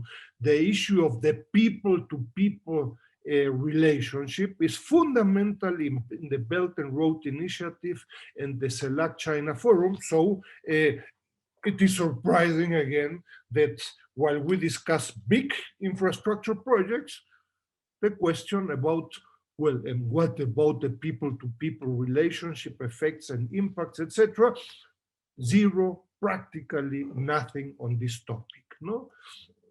Again, as I mentioned a moment earlier, apparently and particularly based on the document that we published with at the ILO with Jose Manuel and Ariel, Chinese firms, for the small group of Chinese firms that we analyzed at the end of 2017, 2018, Chinese firms comply with local regulations above local and national market conditions. Yes, market conditions at the local and at the national level might be very poor. Well, welcome to Latin American reality. And finally, I mentioned regarding this impact on everyday life, I mentioned that the impacts and net impacts should be discussed in the future and maybe today in the following presentations and in the afternoon, at least regarding net, direct and indirect impacts by sector and considering huge differences by sector. No? It's not the same to discuss telecoms than energy and networks and subway systems, among others. No? Why there is apparently no analysis on the issue on the impact of everyday life? Well, probably on the one hand side, because there's a lack of the heterogeneity of infrastructure projects in Latin America and infrastructure projects in general. No?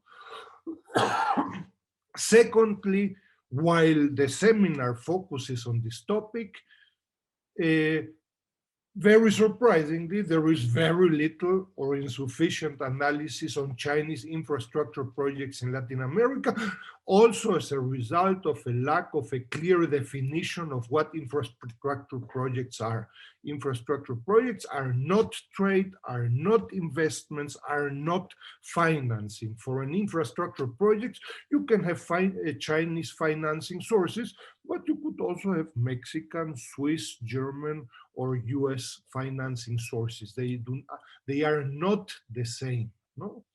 And again, the challenging issue of how to measure the net impact of infrastructure projects is not easy. No?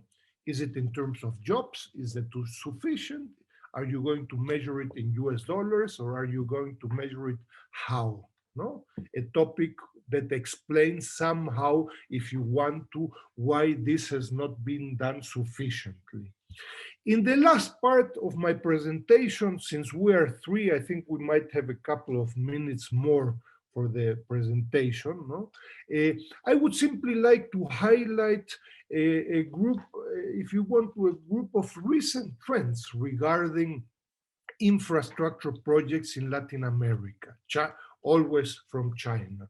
This is based on the work we did in 2020, last year, regarding this monitor of Chinese infrastructure in Latin America that we will publish in a couple of weeks based on this empirical work.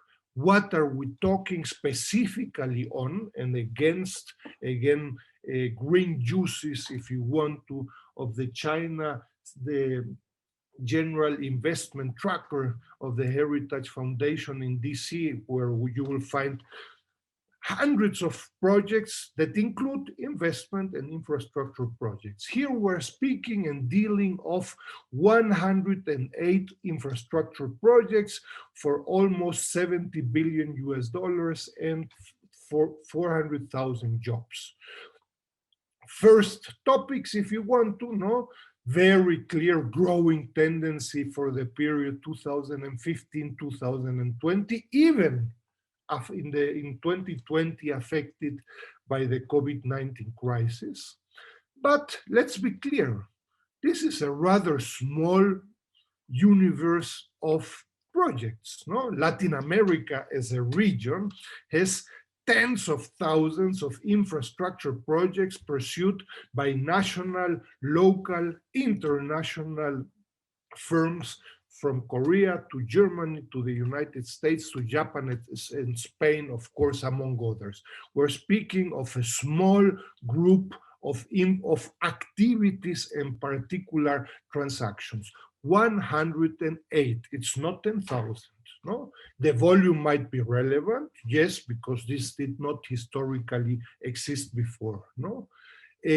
Interestingly, changes in time. No? So as Jose Manuel was highlighting, one of the main results of infrastructure projects in the last 20 years is an increasing heterogeneity and increasing variation of infrastructure projects in Latin America. It's not the same in the first period, 2005-2009, then in the more recent period, 2015-2020. Here, I would say it would be interesting that our colleagues that work on infrastructure projects in Ecuador, in Brazil, in Jamaica, integrate their work in what is going on in Latin America. No? First topic, shifts in the last years. Second topic, I would tell you by country. Historically, Brazil in the period 2005-2009 accounted for 2 out of 4 infrastructure projects, 50%, also in terms of value, in terms of employment. In the period 2010-2014, Ecuador, we will hear the case of Ecuador in a moment, accounted for 9 out of 32 infrastructure projects. No? Very important participation of Ecuador in Latin America. very different since 2015. The share of these two countries has evaporated, if you want to, and you have new countries that are important, particularly Argentina.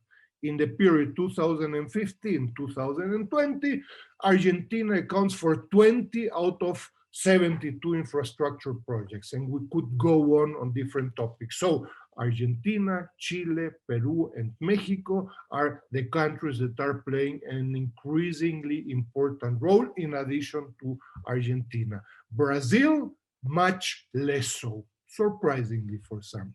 So again, in terms of the increasing heterogeneity.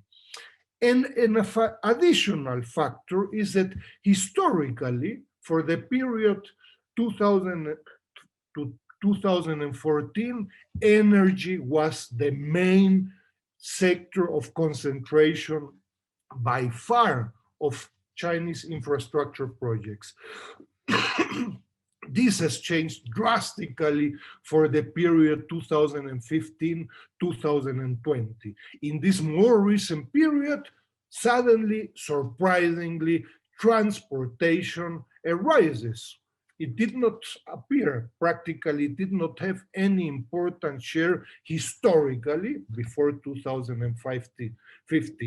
Again, energy still plays an important role. But what I'm saying is shifts, structural changes, heterogenization.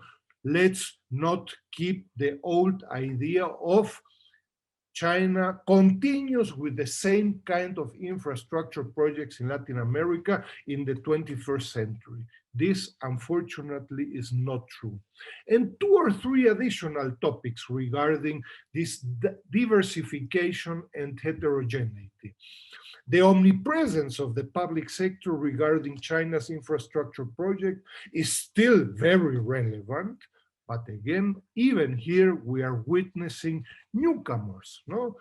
In the period before 2015, the public sector's Chinese firms doing infrastructure projects in Latin America was 100%. Very easy. This is changing since 2015, slowly. No? In terms of infrastructure projects, if we're speaking of 72 infrastructure projects for the period 2015-2020, now suddenly we have private property for this new period. Yes, in terms of the amount of the projects, in terms of the employment, as we see, public firms still account for more than 90%, but we have for the first time private firms playing a role. And then practically finishing, we just increased as you will see in a couple of weeks, in the monitor of Chinese infrastructure projects, we included the headquarters of the Chinese firm in China. So historically, Chinese firms doing infrastructure projects in Latin America were 100% from Beijing. This is public firms in Beijing. This has been changing as a result of private firms from China doing infrastructure in Latin America. And suddenly we have Chinese firms that have their headquarters in Shanghai and in Guangdong, among others. This again is very relevant in terms of new Chinese actors in Latin America, in terms of engaging, exchanging, policy making, etc. And these new projects are dramatically smaller when we will speak of big infrastructure projects, mainly public with headquarters in Beijing. The smaller infrastructure projects are mainly pursued by private firms from Shanghai and Guangdong, relevant for the discussion of who is doing big infrastructure projects in Latin America. And finally, we have information at the firm level regarding infrastructure projects. No? At the end, we're speaking of a very small group of Chinese firms doing infrastructure projects in the region. No? So Power China or Sino-Hydro in many countries, in Ecuador, in Argentina, in Brazil, in Honduras, in Mexico, etc., has today what we have registered 22 infrastructure projects. Again, I would invite my colleagues, but also friends in the audience, of taking a look to this data, because this is relevant to go beyond their national and regional discussion. And here you can see also what I was mentioning a moment ago. This is Power China and Sino-Hydro has 22 projects, and each project generates 2007 jobs. Huge infrastructure projects, very different than Envision Energy or Huawei, private firms. In the case of Envision Energy, they have 600 jobs per infrastructure project. In the case of Huawei, even less so. So size, scale matters in the recent development of infrastructure projects. And then I'm finishing, Jim. Again, no analysis on these projects in everyday life so far. There are a group of methodological challenges regarding direct and indirect net effects, no? Debates and discussions on Chinese infrastructure projects. My question would be, we believe, based on the quality and quantity issues that we discussed at the ILO a few years ago, that there has an increasing learning process in LAC. Is this the case? Diana, Jaibin, Celio Iratuca, Jevon, and so on, or not? And finally, some recommendations. Again, we have to improve the quality of research on Chinese infrastructure projects in Latin America, by the way, also in China. No? The challenge is very important to improve this quality. It is fundamental to discuss proposals, policy proposals, etc., based on the very profound structural changes and shifts of China's infrastructure projects in LAC. The changes between 2000, 2005, 2020 of Chinese infrastructure projects in LAC are dramatic. No? If we do not account for these changes, we are pretty outdated and passé. No?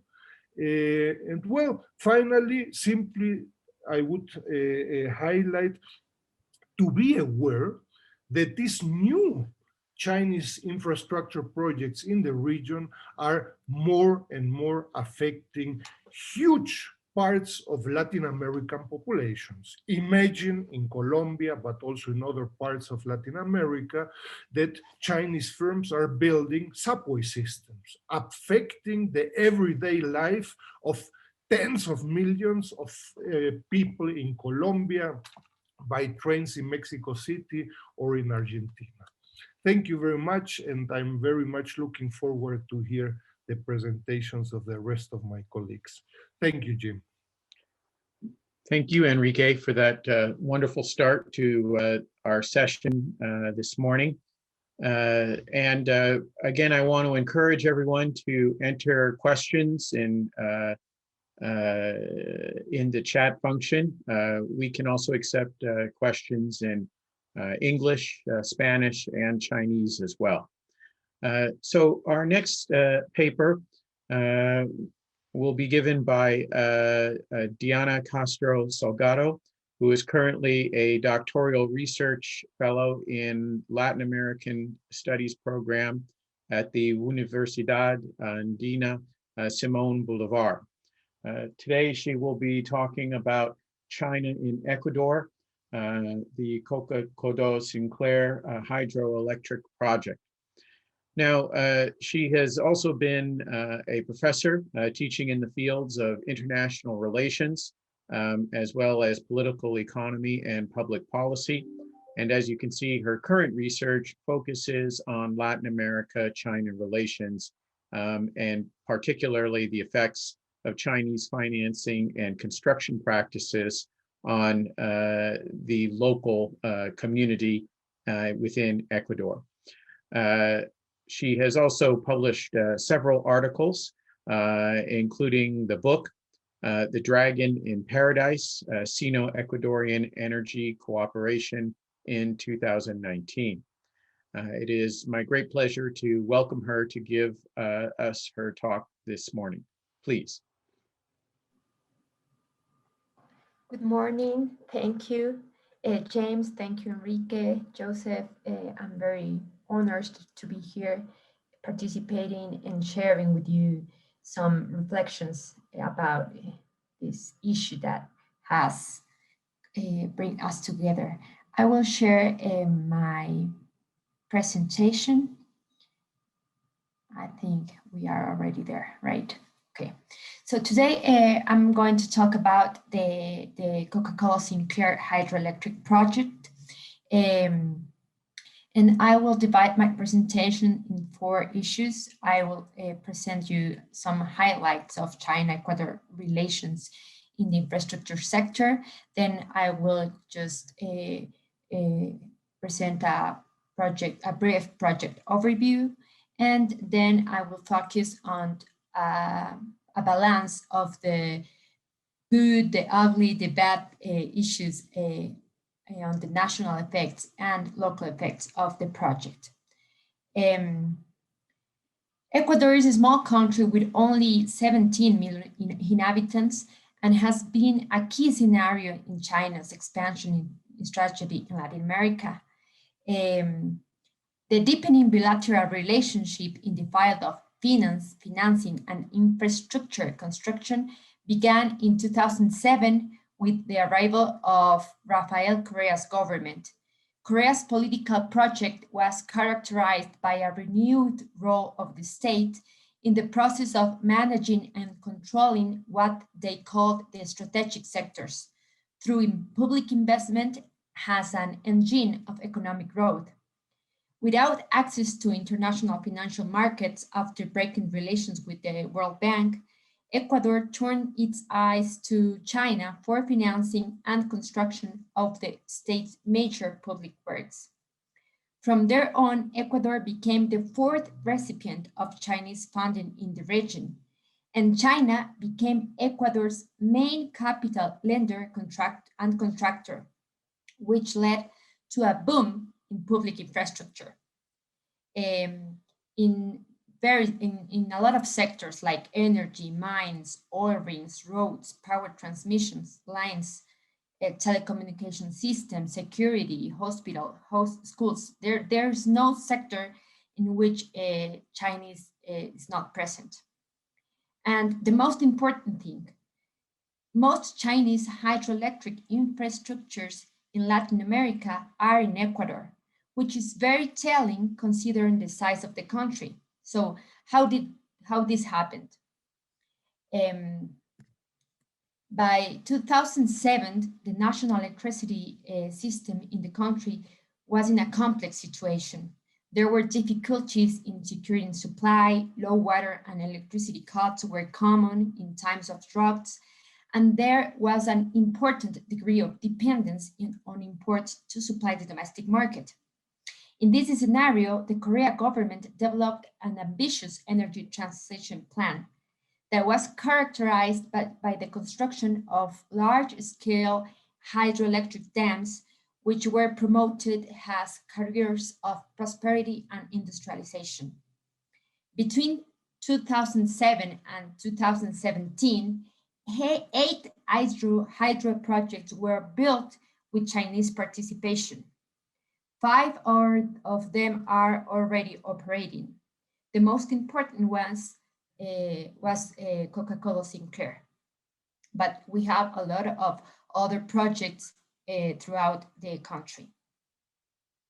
The sum of all these hydroelectric energy production of the projects aimed to double the electricity capacity installed in the country and also reduce the thermoelectric energy from fossil fuels and the import of energy from Peru and Colombia.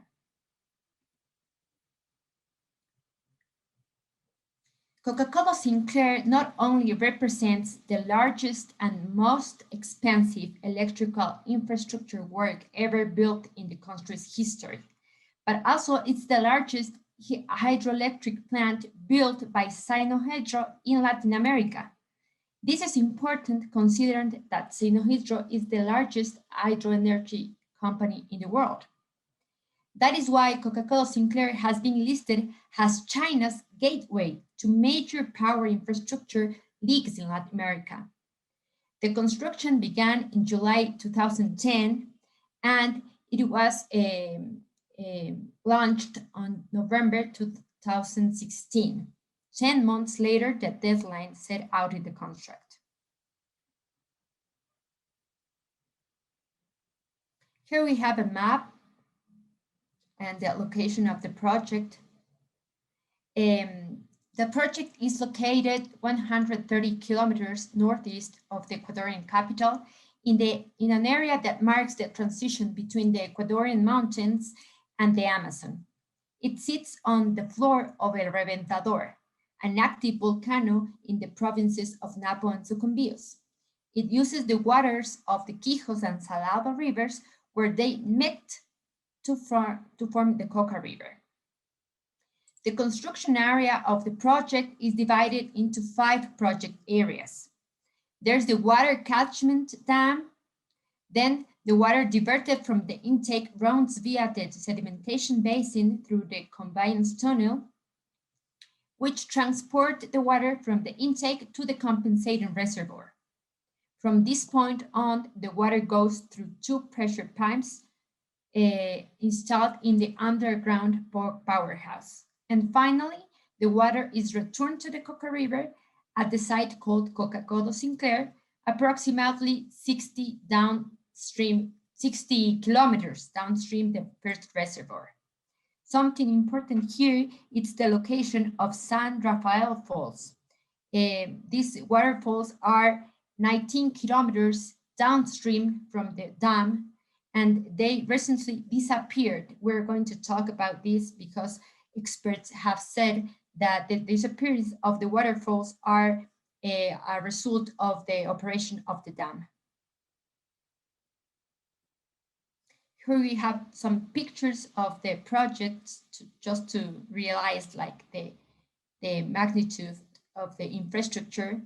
Here we have a picture of the intake dam, the construction of the tunnel, and the powerhouse machine with 4 of the turbines. There are 8 in total. So let's talk about like the effects, national and local effects. I will try to make a balance of positive and negative issues since the operation of the project. The main issue, the main concerning about the Coca-Cola Sinclair national effects is how it contributes to change the national energy matrix. Coca-Cola Sinclair was promoted as the centerpiece of Ecuador's ambitious electric transition plan. So this is very important.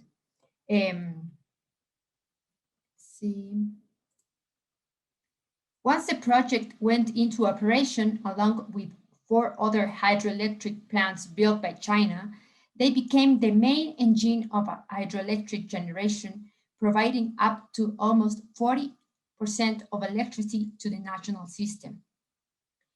Since the 2018, on its own, Coca-Cola Sinclair has been the hydroelectric plant with the highest energy production in the country. It represents about 25% of the national electricity system. Although it began operating in 2016, the maximum production of the project was only evident in 2019. Here we see the big leap in hydroelectric generation capacity evident from 2016. The overall structure of energy production by source type in the national integrated system shows an important pattern of substitution. Between 2015 and 2019, hydroelectric generation went from providing 56% to 88% of national total, while thermoelectric generation was systematically reduced from 40 to 10%.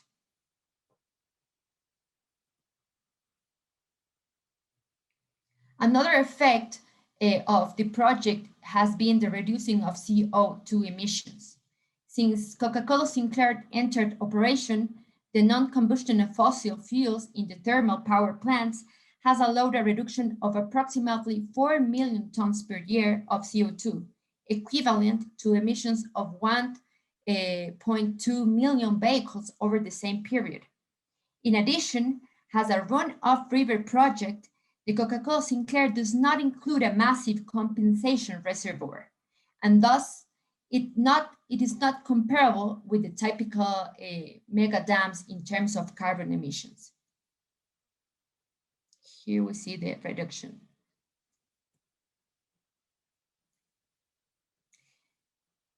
Another effect has been the increase in the electricity supply generated by the project has also reduced the country's dependence on imports of electricity from Colombia and Peru towards autonomy in the public electricity service. International electricity transactions with Colombia began in March 2003. Between 2016 and 2019, imports decreased by 99%, while export increased 6 times. With Peru, transactions began in 2005, and although they have been minor and discontinuous, their development shows the same pattern. Since 2017, Peru's imports have fallen to 0, while exports have increased steadily. Thus, the entry of Coca-Cola Sinclair allowed Ecuador for the first time in history to be an electricity exporter, simultaneously for Colombia and Peru. Now, although the benefits of Coca-Cola Sinclair are reported at national level, there have been several issues and questions regarding the plant's capacity and technical performance. There are 2 main problems that now are concerning experts and public opinion and government officials. The installed power is not reached, and substantial failures on the operation of the plant have been identified. By 2019, the Coca-Cola Sinclair contributed with 23% of the country's total generation, although at the beginning of its construction, it was expected to become 30% or more. Its capacity factor in the last 2 years has been around 47%, a relatively low level compared to other major hydroelectric plants in the country. The capacity factor of a power plant is the ratio between the actual energy generated over a period and the energy generated if it had worked at full load throughout the same period.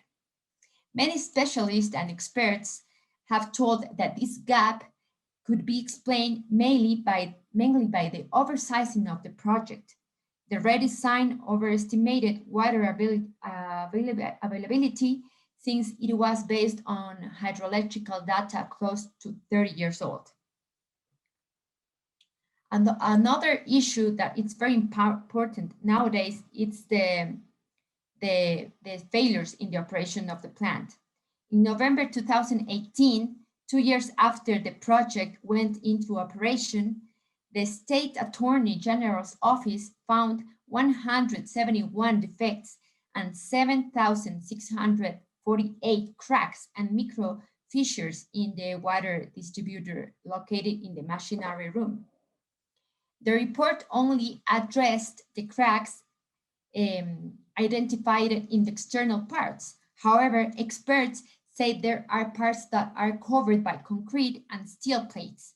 The covering hides the actual impact of these continuous processes and puts the plant's room at risk.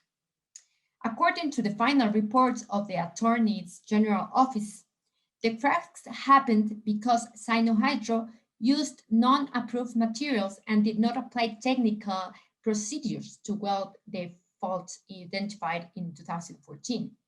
One of the main reasons for the poor quality of the materials was that the specifications that originally called for Japanese-made steel were changed to Chinese-made steel. Sinohydro bought eight distributors for Harbin, a Chinese contractor, which in turn subcontracted a Chinese factory that built the equipment with a steel that did not meet the standards set out in the contract. Sinohydro, for its part, reported that the materials did comply with the rules set out in the contract, but also they acknowledged that the cracks that could have been presented by a possible problem in the procedures and control made at the factory. So they accepted that it was a problem on the quality of the materials. Public opinion have been discussing these last months about these problems, and Sinohydro has been repairing these cracks for the last 2 years, and the problems are still there.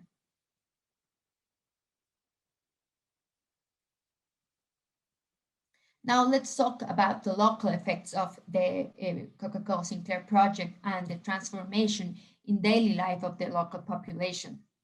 The project have effects in the construction phase and also in the operational phases. During the construction phase, there were positive effects such as employment generation.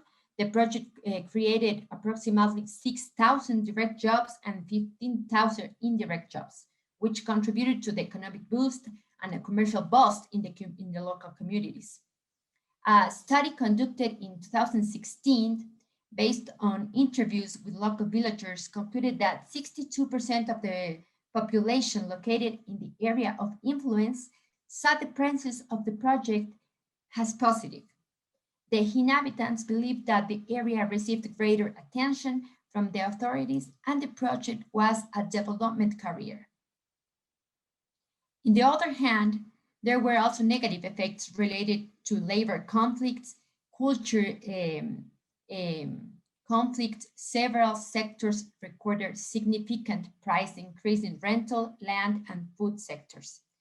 And also local authorities repeatedly expressed concern about the decline in agriculture, livestock, and fishing activities because much of the population traditionally engaged in this task went to work on the project and abandoned their crops.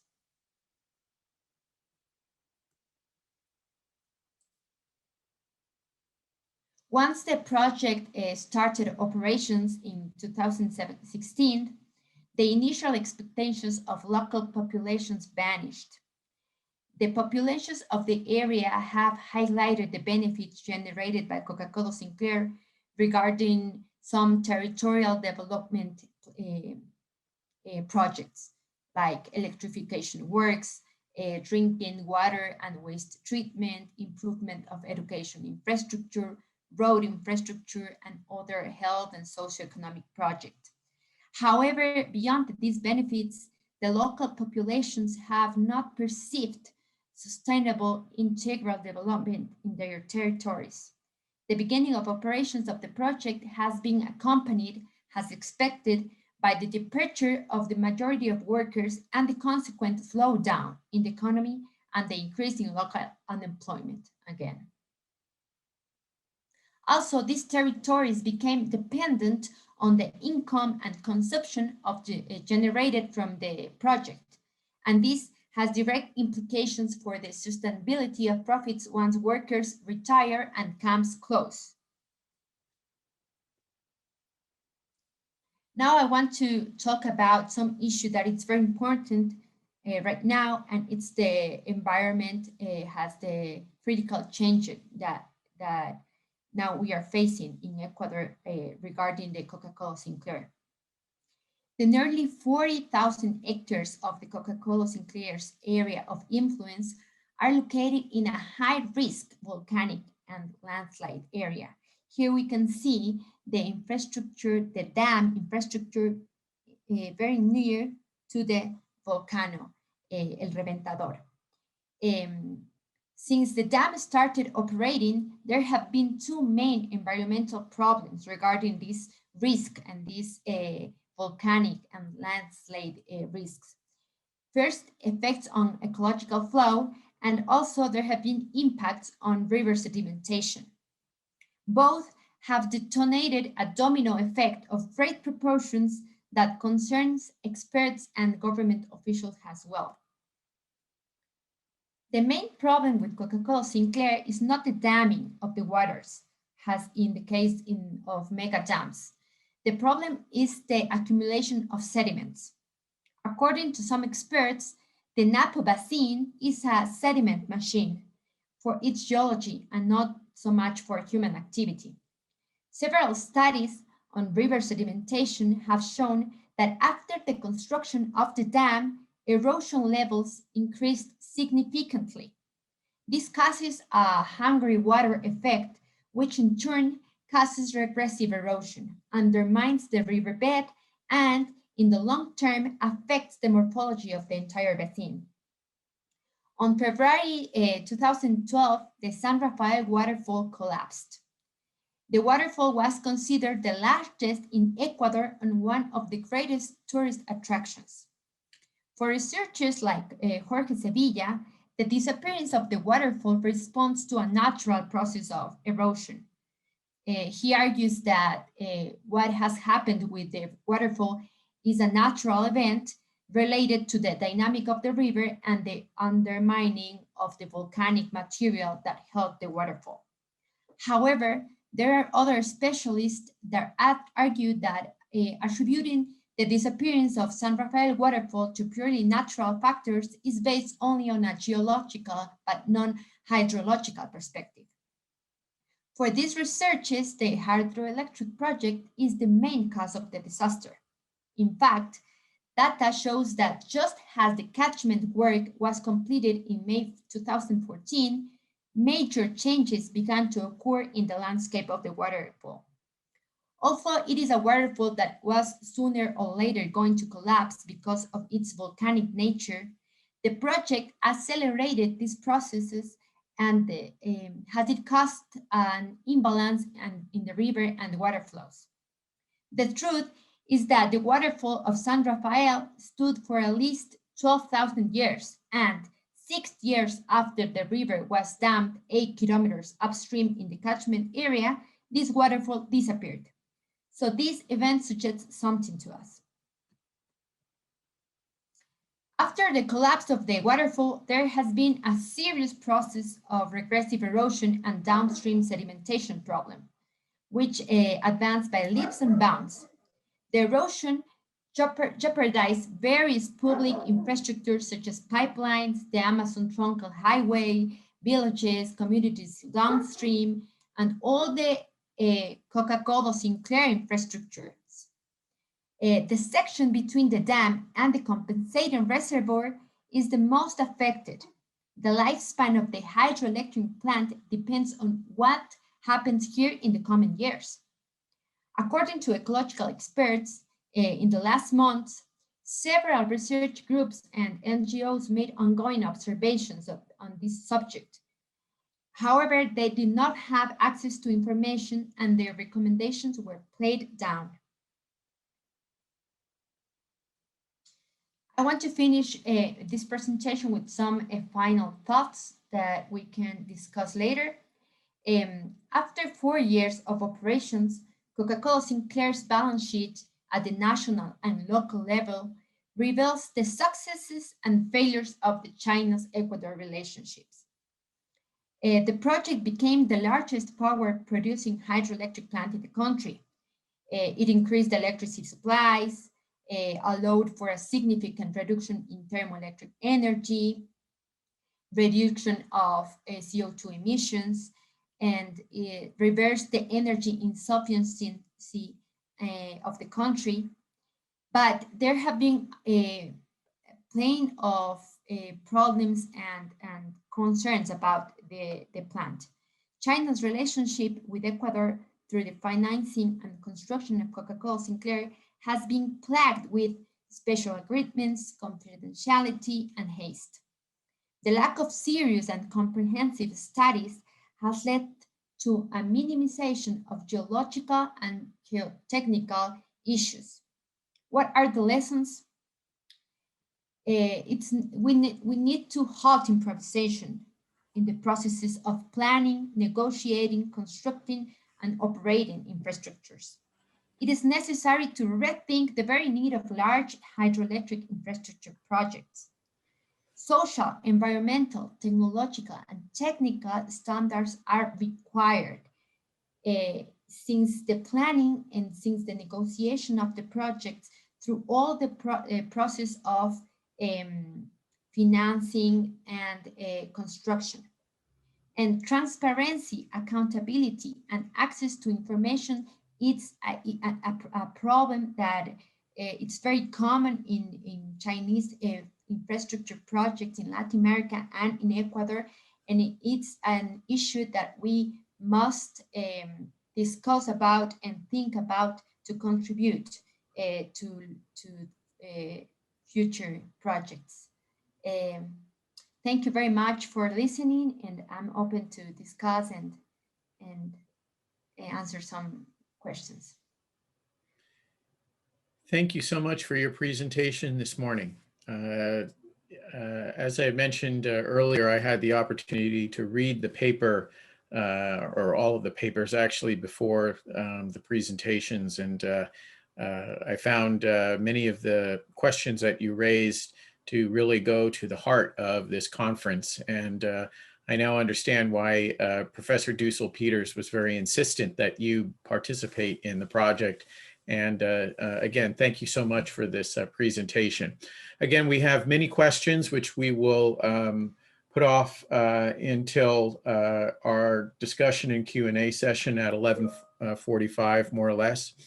And I would next like to invite Professor Haibin Niu to join us. Dr. Niu is currently an associate researcher and deputy director at the Institute for Foreign Policy Studies at the Shanghai Institutes for International Studies.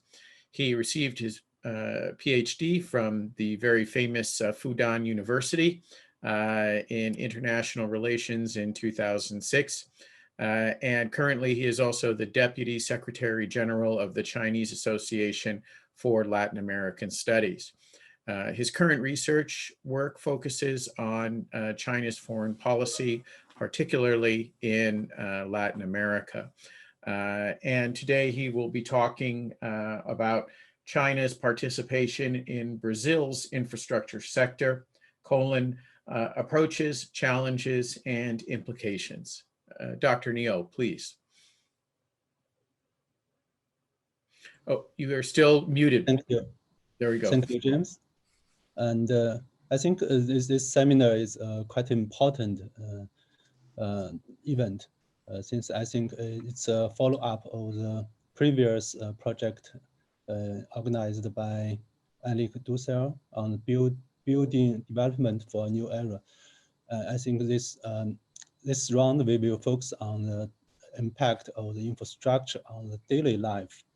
So I will choose a case study of Brazil to address this topic. Let me share my presentation.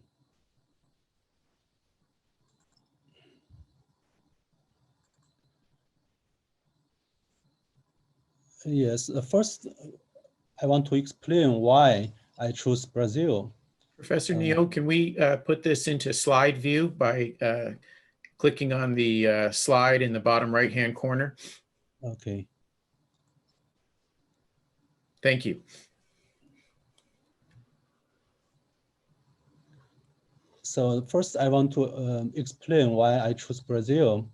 as a case to understand China LAC infrastructure cooperation. As Enrique mentioned, Brazil is not a good example for this story because it has a lot of failures and the size is small, this kind of things. But Brazil has some advantages for us to understand, considering the following elements.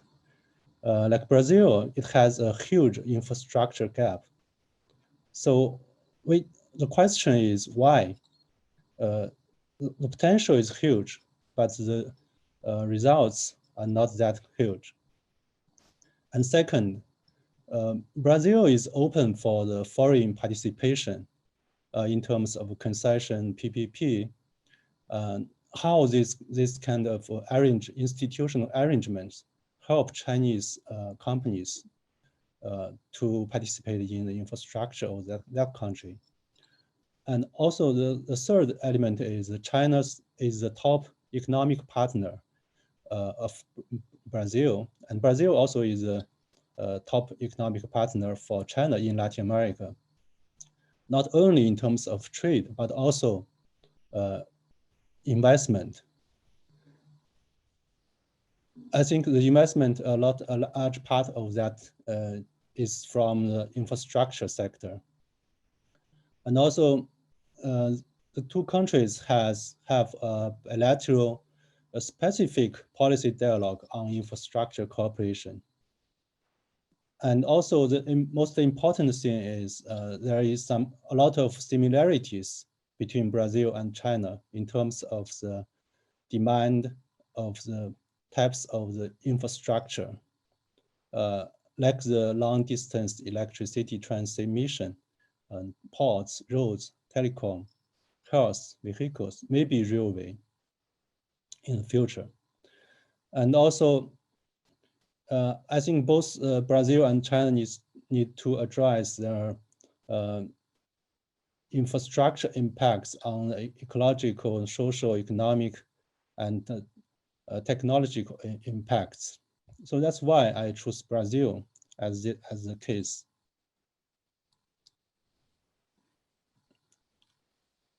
I think China's own experience of developing infrastructure is quite important for us to understand China's approach to the region in terms of doing infrastructure business.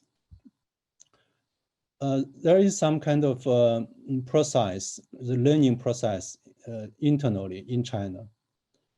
I think from the early stage is central government dominance and central planning, this kind of things, the bigger projects in China, railway, the bridges.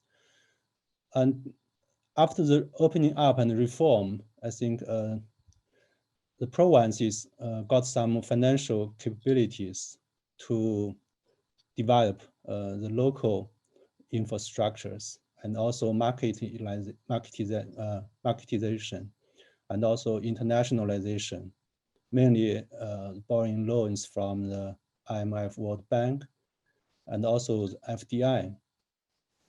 During that process, China gradually built its capacity to develop the infrastructure sector. It also has a process from state sponsor to market driven, importing know-how, and today's indigenous innovation capacity. So now China has some key capacities to help the Chinese firms to go abroad. Technology, for example, the large-scale infrastructure projects, sophisticated high-speed train, 5G, etc. And also, it has some capacity to address the social and ecological concerns, like the Three Gorge Dam, the Qinghai Tibet Railway, It has to address a lot of issues like immigration, environmental issues, etc. And also, the Chinese companies has earned some international experience by going out from the early stages of aid construction to the EPC, PPP, to today's terms. So for China's approach is in building Brazil's infrastructure, I think there are several approaches. First is buying, acquisition, like the CTG in the hydropower sector, and also the China Merchants Port Holdings, and also State Grid and DD Chuxing. DD Travels is kind of APP order rider something. And also the second one is the loans. The Petrobras get loans from the ICBC. And the third may be the greenfield investment. This is the China Communications Construction Company has some greenfield investment. State Grid. So the service, the Shanghai dredging companies in Brazil has served many important ports in Brazil by making it deeper and wider. And also the Alibaba Cloud lands in Brazil in 2019. Also institutionally, we have the multilateral, federal, and as well as state level policy dialogues on infrastructure.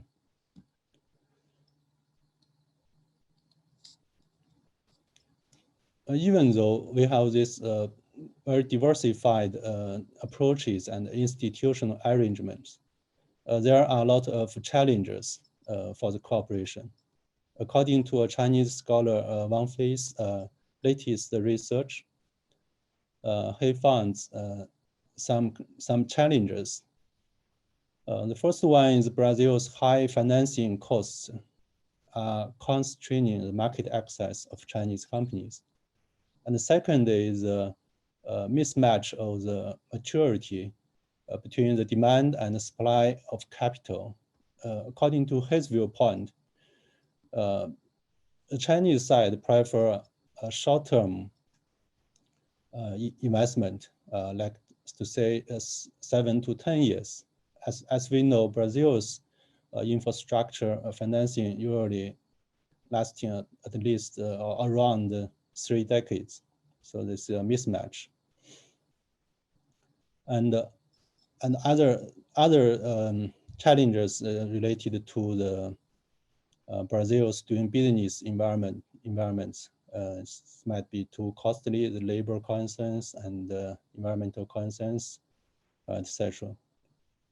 But also some kind of weak public diplomacy from the Chinese side.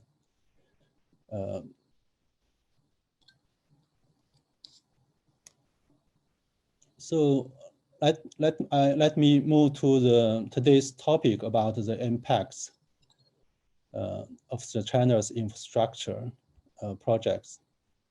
In Brazil, I think at least there are some important impacts on the environments and the society, and also Brazilians' views about China, and also how to help Brazil to overcome the economic crisis effects.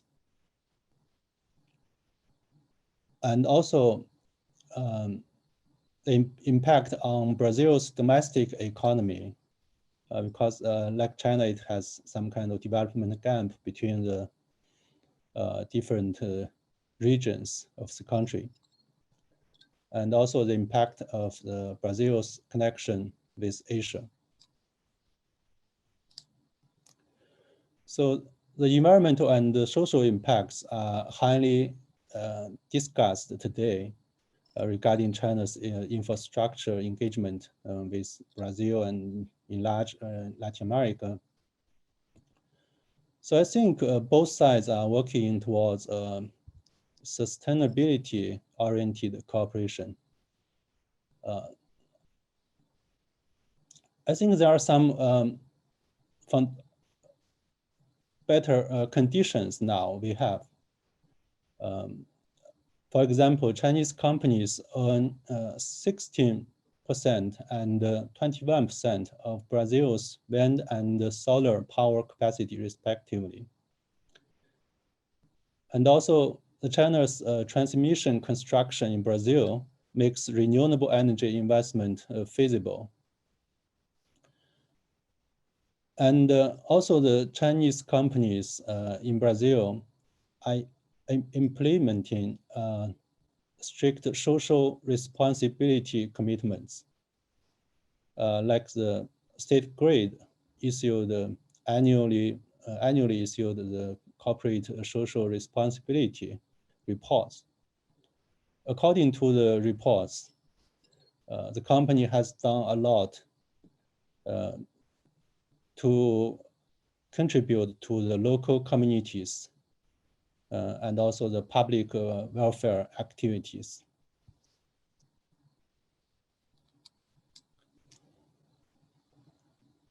And also in terms of the domestic economic development of Brazil, as Chinese companies has contributed one another. For example, the San Luis port is located in the underdeveloped Maranhão state. Other poor, underdeveloped northeastern states, such as Rio Grande do Norte and Piauí, where the China General Nuclear Power Group is also investing the wind power. And the famous Belmonte UHVDC bipolar second line helps to match the remote electricity supply and demand areas. I think this is quite important for a country like Brazil to safeguard the electricity security, as we have noticed in many Latin American countries like Venezuela, Argentina, Brazil. They met some difficulties to make the electricity supply stable. So I think this kind of projects did help a lot.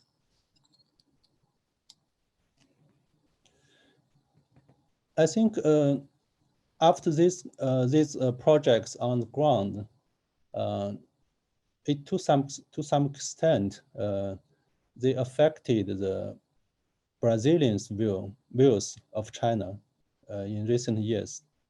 Of course, this Pew and CSIS China Power projects, this kind of perception survey, not directly linked to the development of the infrastructure projects of China in Brazil.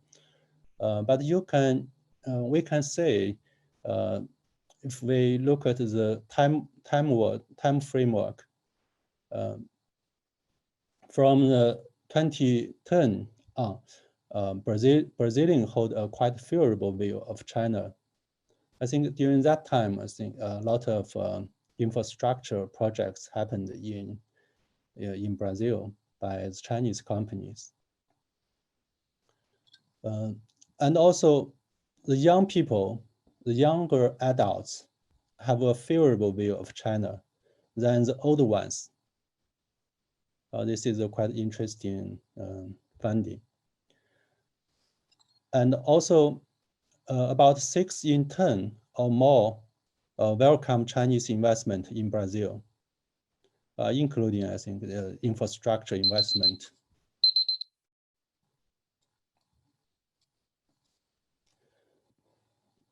So I think also this infrastructure projects also showed that China's commitment to Brazil's economic development and also the confidence to Brazil's economic future. So these are some of the examples, like the CCCC, filling the gap left by the Odebrecht investigation, the car wash investigation. And also during the difficult times, CNOC and CNODC kept bidding the oil auction in 2019. And also the Xugong group, XCMG, established a bank in Brazil last year. Also Huawei, operating in Brazil for 21 years, not a newcomer, and occupying 40% market shares, and one factory and one R&D center, is struggling to explore the 5G market access chances in Brazil. So some scholars also raise the concern about the Chinese supported infrastructure development in Amazon, the social and environmental concerns. Connection to Asia. I think San Luis port is quite located in a quite a strategic location. It's some kind of center of the Brazil's economy and also closer to the Panama Canal. So it may be served as an alternative to the Twin Ocean Railway. And also, I'm wondering whether this Twin Ocean Railway still have some possibility to be developed in the future. About the daily life, I think it's difficult to measure this kind of impacts by giving some indicators of, but generally review is possible. Of course, more and more Brazilian flavor foods are appearing on the Chinese dining table, coffee, beef, etc. And the second one, maybe more relevant and important for today's reality. So Sinovac vaccines.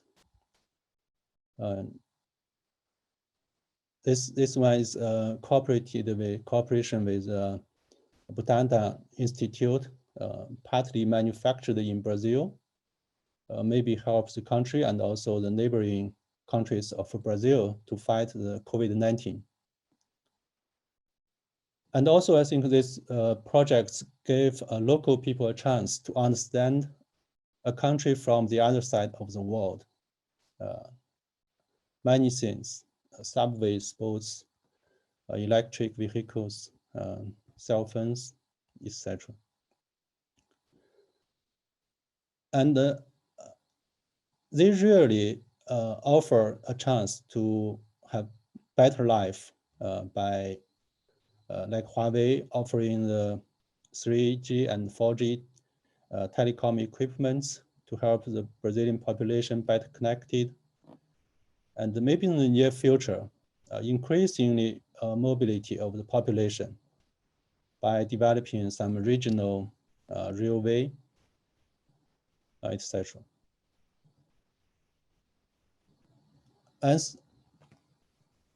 And also, there are some expectations according to some reports, media reports, like the peasants in the Goiás state are expecting the Huawei 5G technology to help them increase agricultural productivities and take rapid action against the crop diseases. So a lot of expectations for ordinary Brazilians in terms of Chinese infrastructure, service, equipment, etc. So if we look at the future, I think a lot of discussion about a green future. Like the recent report done by Student and Mears, it explores the possibility of infrastructure cooperation between China and Brazil, friendly to the climate challenge. And also, I think the change and the new development in China is also having some impacts on the cooperation between two countries on the infrastructure sector, because the new policy initiative in China is to develop new infrastructure construction, focus on 5G data centers, AI, electric vehicles and charging stations, industrial Internet of Things, etc. I think this development will provide the new technology and industrial capacity to be exporting to the rest of the world, including Brazil. I think some of them have happened in Brazil, but in the future, I think there will be more and more intensive. So in the near future, I think the question is Brazil ready to build its own next generation infrastructure and to attract the Chinese private high-tech giants? Because the new infrastructure construction were mainly done by the private Chinese enterprises. But in my personal opinion, I think in the cooperation between China and Brazil on infrastructure, maybe we have to be more realistic about the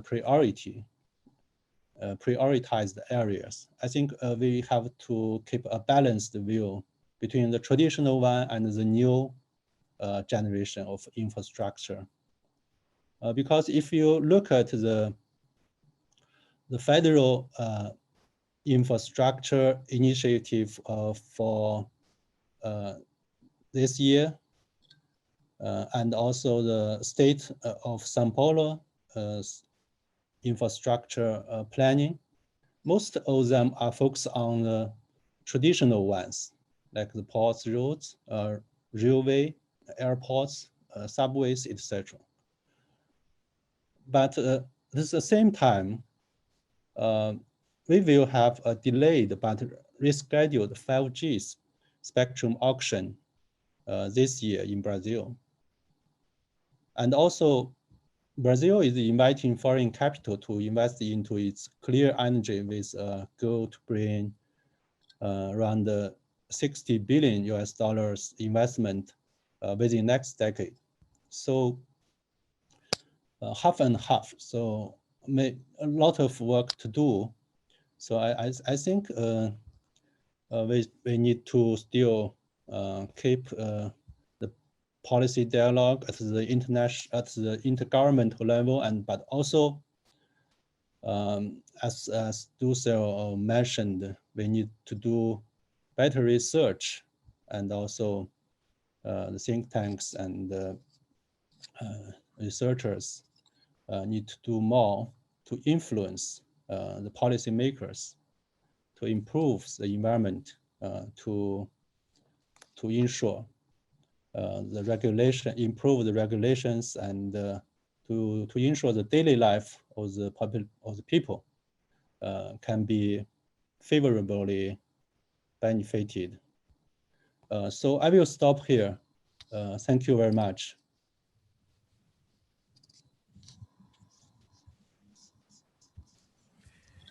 Thank you, Professor Neal, for your presentation. We know it's quite late in China, so we're very grateful for you to join us and give a talk that actually ended the next day for you.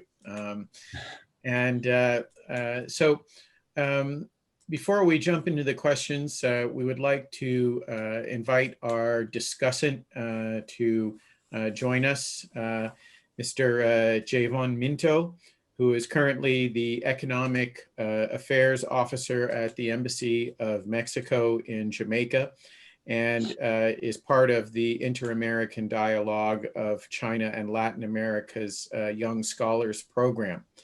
He's a member of the Red ALC-China network and does extensive research on Caribbean and Jamaican China issues, and has already made several publications. He will be quickly discussing these papers before we head into the questions.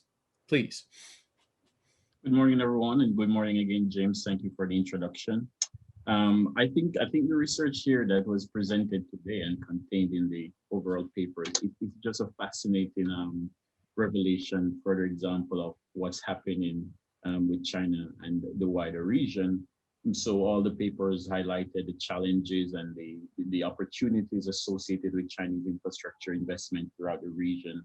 I think the case of Ecuador was specifically, it was very revealing in the case that it highlighted not only the issues that comes with Chinese investments in terms of how it is impacting lives throughout the region, daily lives. It's also helping Ecuador to sort of generate more electricity there, reducing its external imports. But on the downsides, where we see all the special arrangements and issues related to confidentiality, haste, and what that means for public perception, I think in a great sense, it leaves a lot of questions to be asked. And one of the questions I was asking throughout the presentation, because it is also something that we see in Jamaica where authorities are questioning, why are the Chinese not moving more towards becoming transparent in what they're doing publicly? And everybody here who has done research, we see that there could be really big benefits from a more transparent China in the region, because the infrastructure projects are definitely having positive impacts. So why is it that China is not becoming a little more transparent in its lending practices throughout the region? And the question that I wrote down here is that if there's a way that Chinese firms can overcome the learning curve quicker, that was identified in a paper developed by Dr. Peters. And it is interesting because in previous time, they have done work with the Inter-American Development Bank to sort of prepare a framework to sort of address the issues inherent in their infrastructure work, but we have not seen much progress on that, taking the cue from the research presented here, especially in the case of Ecuador. And so it is interesting that Neil mentioned the issue that, it seems as if they need to be a little more sophisticated in the public diplomacy approach, because again, if there are benefits towards it, why not institute mechanisms in place and use the institutions throughout the country level and at the regional level, the CELAC forum, to sort of limit the fallout that comes from these projects. Something else I also wanted to mention from that is it also seems that there's a hesitation from public regional governments to tackle the challenges in a more institutionalized way. And I think from Latin America side, we can understand why that would be so. You do not want to push China too hard, perhaps. But I think a lot of the onus therefore rests on everybody, not only Latin governments, but China, especially in face of the great power competition that's emerging in the United States.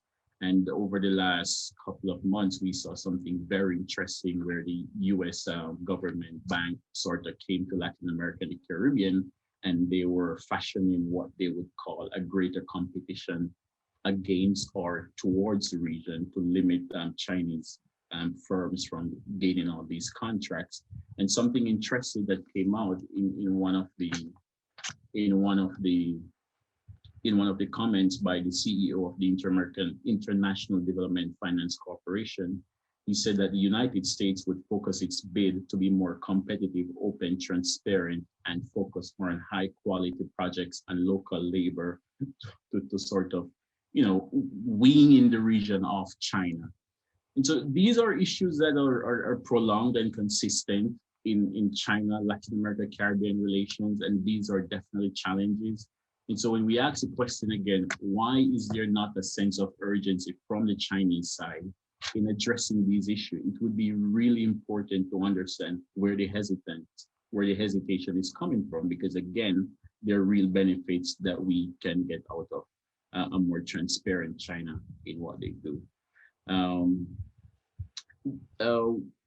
Going back to the issue of Ecuador, I thought, for example, the focus where the project was increasing the supply and production of electricity, but on the other end, where you saw that Ecuador, in its quest to accelerate the construction of the project, develop a whole network of special emergency arrangements that not only enabled operations outside the law, but also it exonerated from responsibilities regarding project feasibility, community relations, and local development. It goes back to everything that we know about China in Latin America and the Caribbean, that there seems to be this sense of we do not want to be held to the same standards as everybody else.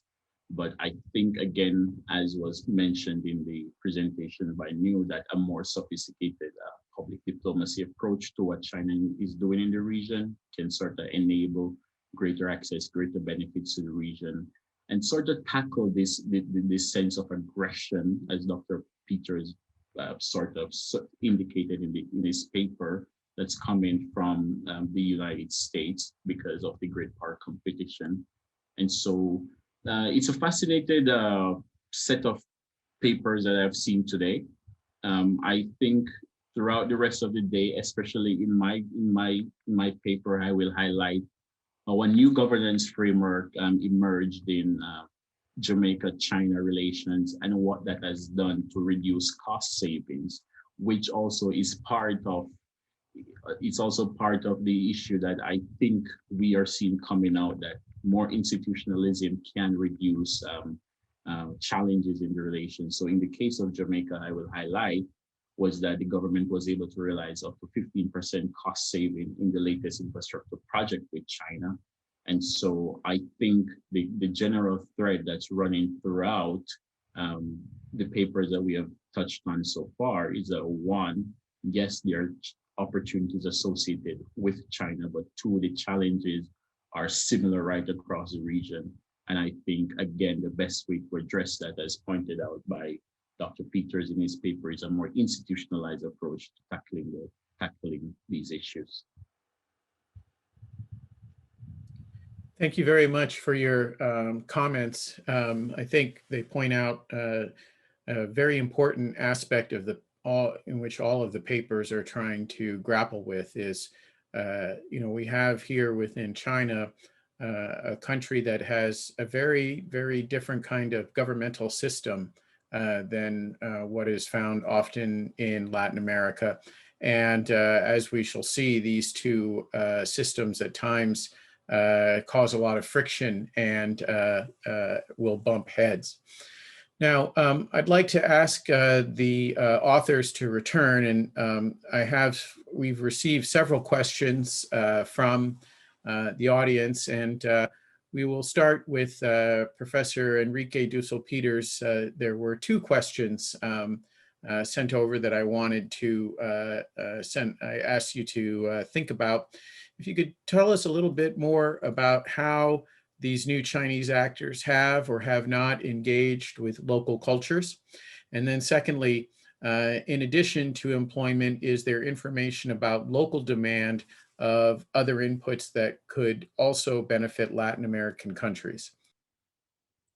Yes, thank you very much, Jim, and thank you very much, Dr. New, for your time at this late hour. And I indeed agree, these are fascinating topics and discussions with a great presentation of Diana. No? So infrastructure projects, and in the database we included, as asked by Francisco Valderrey, maintenance services are usually dependent on the specific infrastructure project. Usually maintenance services are included in the contracts, no? But in some cases not. It depends on the specific project, no? Why this shift historically of Chinese infrastructure projects, as asked by Hernan Alberro, from Brazil to Ecuador to Argentina in the last 20 years, no? And today in the 2020s and in the last 5 years, not only Argentina, but again, as we highlighted, Chile, Argentina, Peru, Mexico, and among others. I believe, and it would be interesting to hear the explicit reflection of Diana and of Professor New, but also in the afternoon, I believe there is very clearly a learning process of Chinese firms, and in the process of internationalization of Chinese capital in the last 20 years. There is a debate regarding of how quick or how slow this process is, no? With Professor Tao Chen at Tsinghua University, we have had some good discussions regarding this process. I'm a little bit more critical in terms of a slow process. She's a little bit more positive in saying this process by Chinese firms has been more quicker than expected. But again, we can, or I believe, we cannot only discuss the projects in Peru or even in Ecuador that happened and started 10, 15 years ago. I think in 2020, we have a more heterogeneous view of what is going on with infrastructure projects. No? Engagement with local cultures, actors, inputs, etc., as asked by Elizabeth Monasterios and Marla Rijal. I think that we will see today in the afternoon also this interaction. Diana Castro has provided also interesting debates in this sense. No? But I would say there is, for good or for bad, not one result and not one recipe.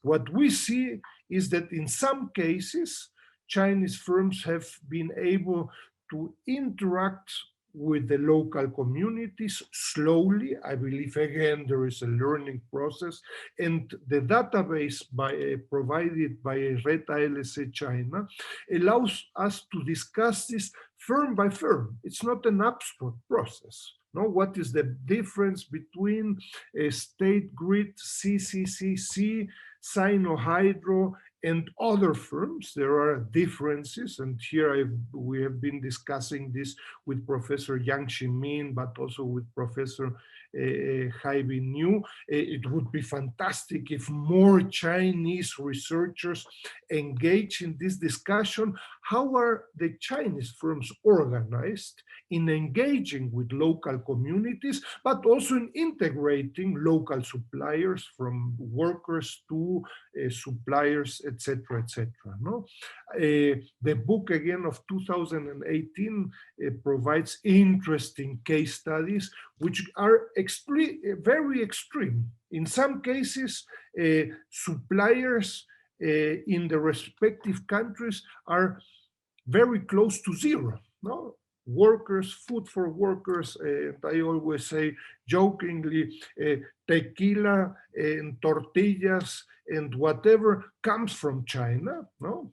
In other cases, the full civil engineering, in the case of Mexico, for example, in the south, is provided by Mexican suppliers. So yes, very surprisingly, most of the workers don't even know that this is a Chinese infrastructure project, because this has been fully constructed by Mexican firms. Finally, maybe for a second round, there are other questions, but very interestingly, as Joe Alter mentions, are there any infrastructure projects in Latin America for more than 2 countries? In my knowledge, but Diana and Jaibin, please correct me. From what I know, no, today not. No, there have been some proposals, like you mentioned, this interoceanic railway project with Brazil, Peru, Bolivia, etc. But so far not. And again, as we know in Latin America, of course, this is a new stage. I mean, if for Chinese firms it is complicated and highly sophisticated to do these infrastructure projects with 1 country and 1 locality and 1 region, doing this in 3 countries increases the risks exponentially. No? I leave it there. Thank you, Jim. Thank you, Enrique. Now I'd like to turn to Professor Castro. Professor Castro, I sent 2 questions to you, may have seen a few more. If we could talk a little bit about civil society's reaction and mobilization to the erosion and sedimentation effects of the CCS dam. And additionally, I'll read this directly. One of the outgoing Trump administration's final pokes in the eye to China was getting the IFC to take over Ecuador's debt and persuading Ecuador to ban 5G projects going forward. Can you shed some light on why the Moreno government accepted this in spite of what seems to be a quite positive relationship with China? Are these issues related? Please. Thank you for the questions. And I would say,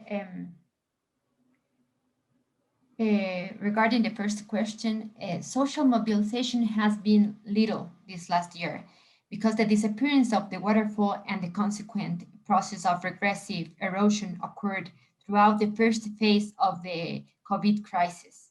It began on February and it got worse on April, May, and during that time in Ecuador, we were in quarantine period. So the social mobilization was little at that time. However, from the academy, there have been various spaces for discussion between experts, mainly technical experts, geologists, hydrologists, ecologists, and there are many recent technical studies that aim to understand this phenomenon and find solutions for this phenomenon. So I think that it's from the academy that we have discussing this process, but social mobilization is not too much this last year. And regarding the second question, it's very interesting because this happens just 2 weeks ago. The agreement signed by the Ecuadorian government and the U.S. International Development Finance Corporation is an historic agreement, and it could show a pattern in the U.S. strategy to curb Chinese expansion in the region.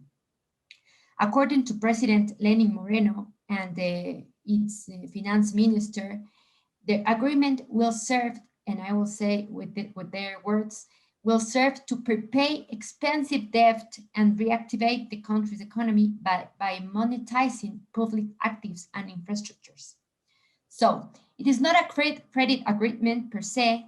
It is an agreement that associates the DFC with private financial institutions for concessions of Ecuadorian assets and infrastructures. The framework agreement suggests that the DFC will disburse the resources as the Ecuadorian government concessions the assets. In other words, for each asset to be awarded to private sector, and a credit agreement will be signed for disbursement by the DFC.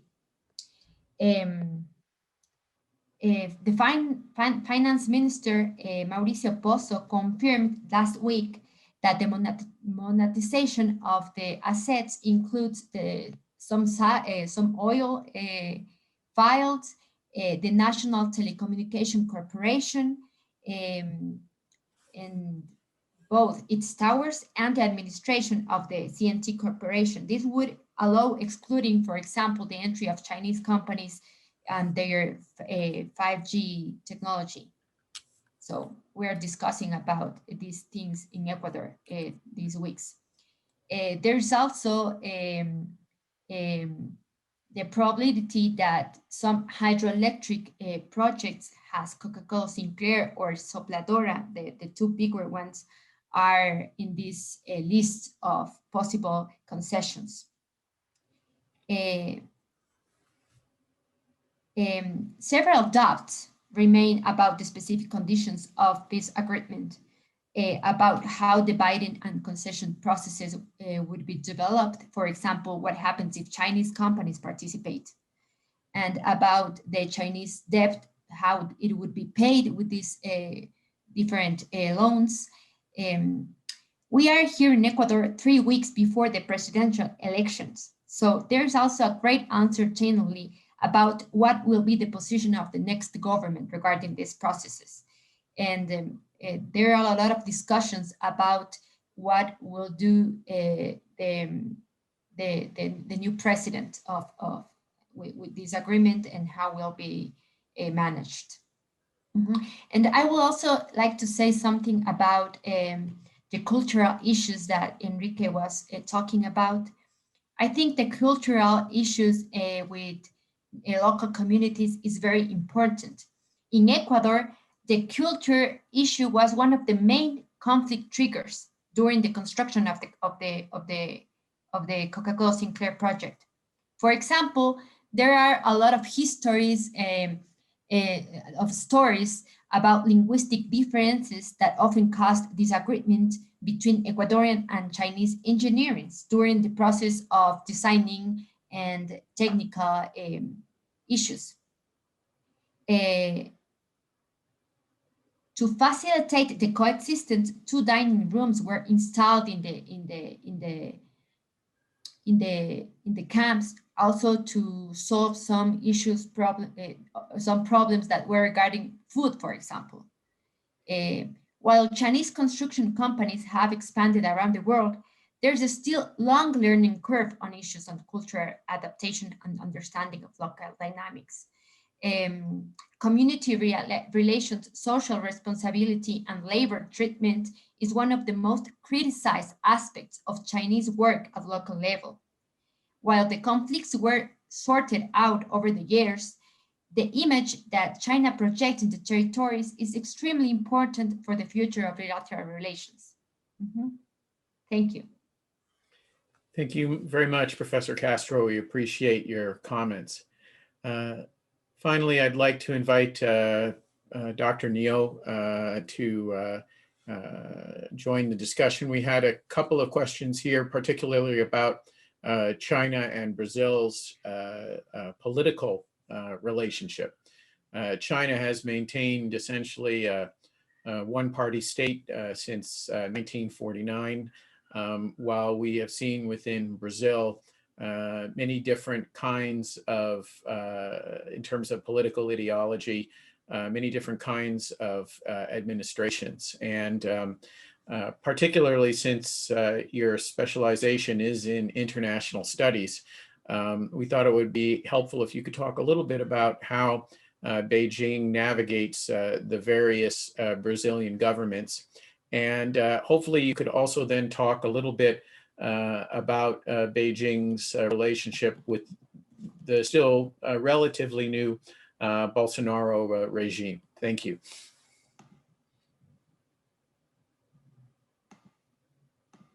Professor Neo, you're still muted. Thank you, James, for your interesting questions. I think it also is important questions because when during the process of China's engagement with Latin America, it always meets the problem, the challenges of the changes of the different governments with different political spectrums. So I think for China, this is not that big challenge. If you study the Chinese vision about the international relations, it focuses on the win-win cooperation and the mutual respect, regardless of the domestic ideologies, policies. So it's just a state-to-state relationship. This helps China to navigate the different governments. Of course, in reality, the different governments have different priorities, understanding towards its relations with China. But for China-Brazil relationship, I think both countries focus on the strategic partnership building. So there are a lot of things and long-term policy planning for the relationship, like the CONSPAN. There are some suspicion of the mechanism, the high-level dialogue mechanisms, because of the domestic political turmoils in Brazil. But interestingly enough, that it was the Bolsonaro government reassumed this kind of COSPAN dialogue during the Vice President Malan's visit to China. I think there are some factors help to stabilize the China-Brazil relationship. The first is the growing economic tie, the mutual trade, by-way trade, and also the Chinese FDI in Brazil. So the economic linkages, stakers are becoming so huge. So the domestic interest group are working very hard to regulate, to advise the federal policy towards China. It helps a lot to make the political relationship workable. And also, there are many international stakes between China and Brazil, multilateral ones, like Brazil is a member of the New Development Bank and also the Asia Infrastructure Investment Bank, even with less stakes, less shareholdings, but it's still committed to this kind of multilateral agenda between China and Brazil. The new challenge for the current Brazilian government relationship with China, one is the US factor. Like many Latin American countries were facing the extreme pressure from the Trump administration in terms of their economic and political relationship with China. So I think Brazil, the Bolsonaro government tried its best to maintain its relationship, economic relationship with China. It didn't do things like UK or other countries to ban the Huawei's market access to the domestic 5G market, rather than suspend the bidding agenda to wait and see. This showed some kind of pragmatic attitude towards the relationship with China. And in terms of the regional framework, dialogue framework, the China CELAC, as we know, the Bolsonaro government downgraded the regional integration process represented by the CELAC, UNAM, So because of the Venezuela issue and other ideological concerns, so there are fewer participation of the current Brazilian administration during the China CELAC, this kind of forums. But both countries focus on the bilateral dialogue. So that also helped a lot. So it still maintain the dialogue on different agendas.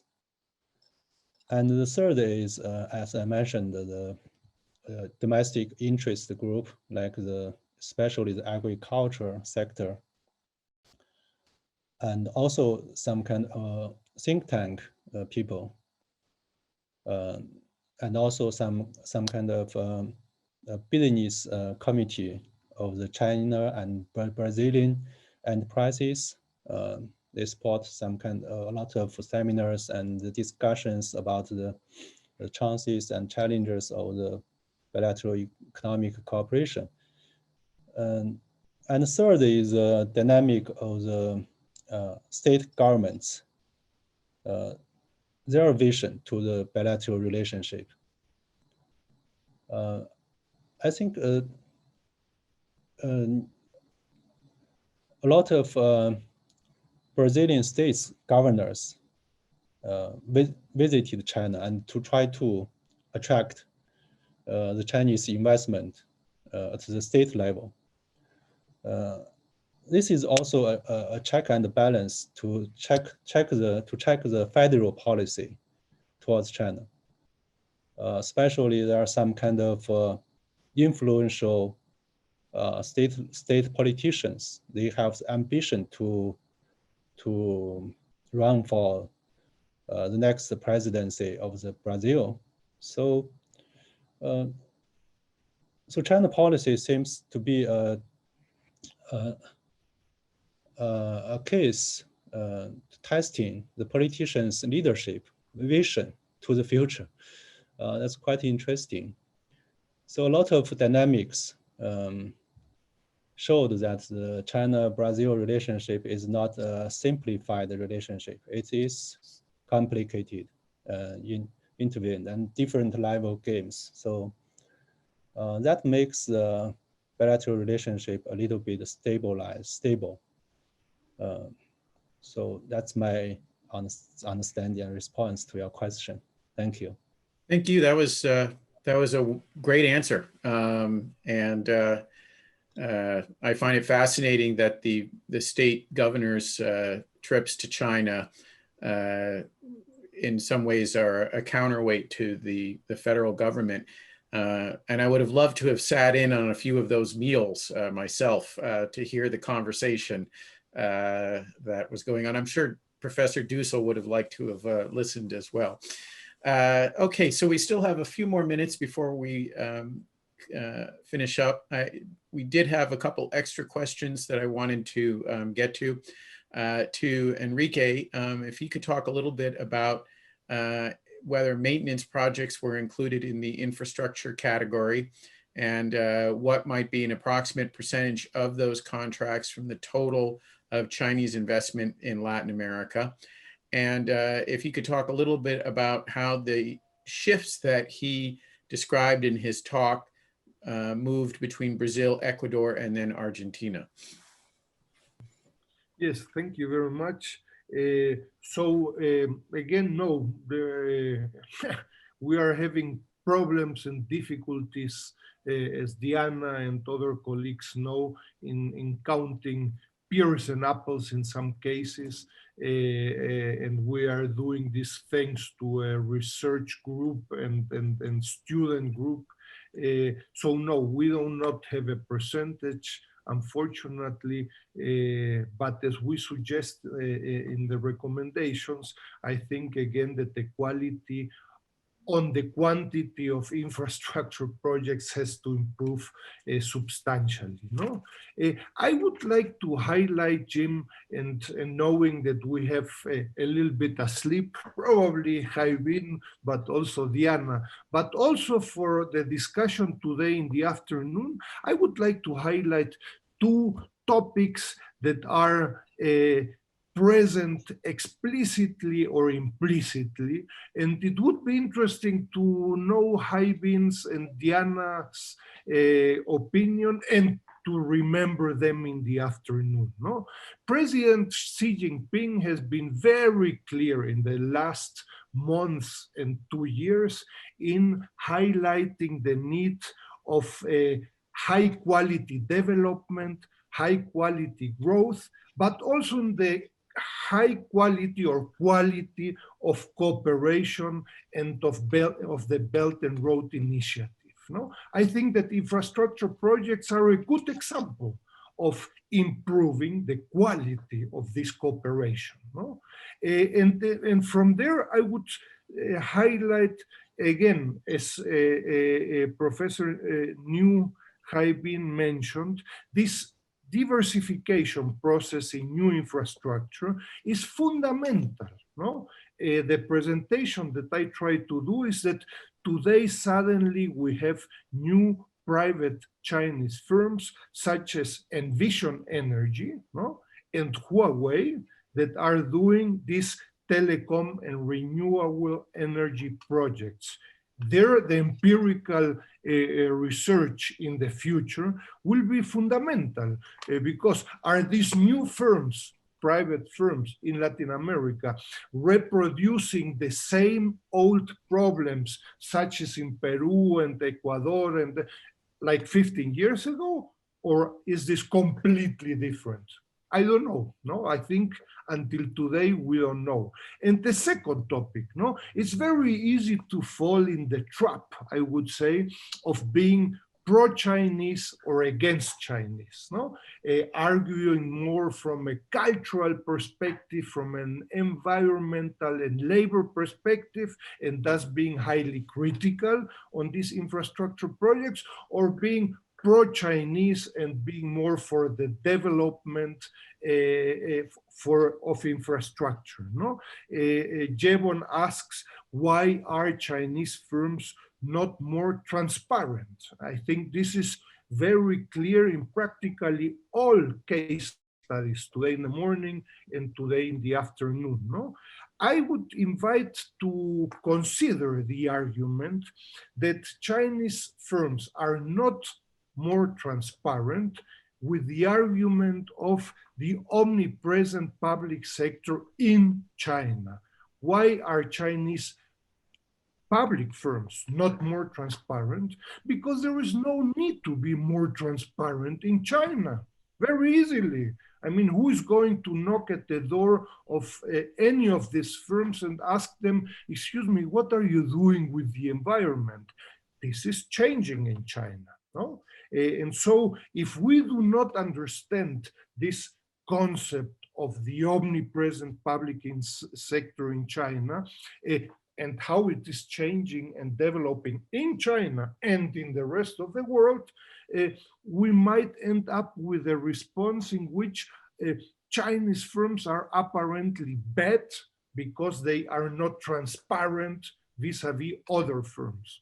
I think this has been going on in the last decades in China, and this is quickly changing in China. Thank you, Jim. Thank you, Enrique. Professor Castro, please.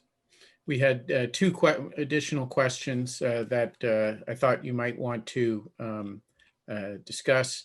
If you could perhaps comment a little bit about how the discovery of the substandard steel that you discussed in your paper has been repaired. And if you could talk a little bit about how this issue has affected China's image in Ecuador. Thank you. Once the fissures and cracks were identified by the attorney office of the government, Sinohydro hired a German firm to carry out an evaluation and diagnosis of the cracks and confirmed that all costs would be borne by the Chinese company.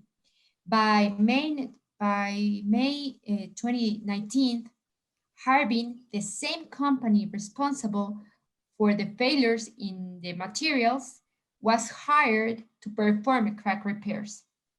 Although this time, welding procedures had to go through validation by SELEC and specialists of the German firm. Until today, Sinohydro has not made the formal delivery of the work. They still are working in the repairment and maintenance of the cracks because the authority office does not receive the works. China's image has been tremendously affected. There is a general perception that the technology and materials used in the project are of poor quality and that the useful life of the infrastructures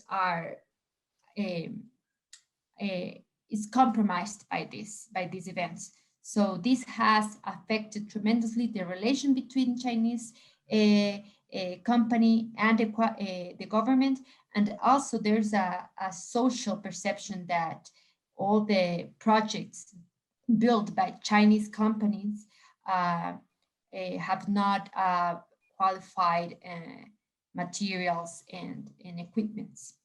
This has affected, and we are in Ecuador, we're still talking about this. This is in the center of the public opinion because these issues started in the 2018, and 2 years later, we still having the problems, and Sinohydro haven't left yet because their cracks are not repaired.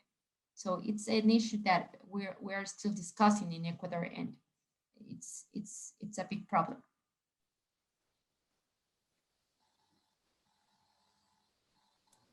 Thank you very much.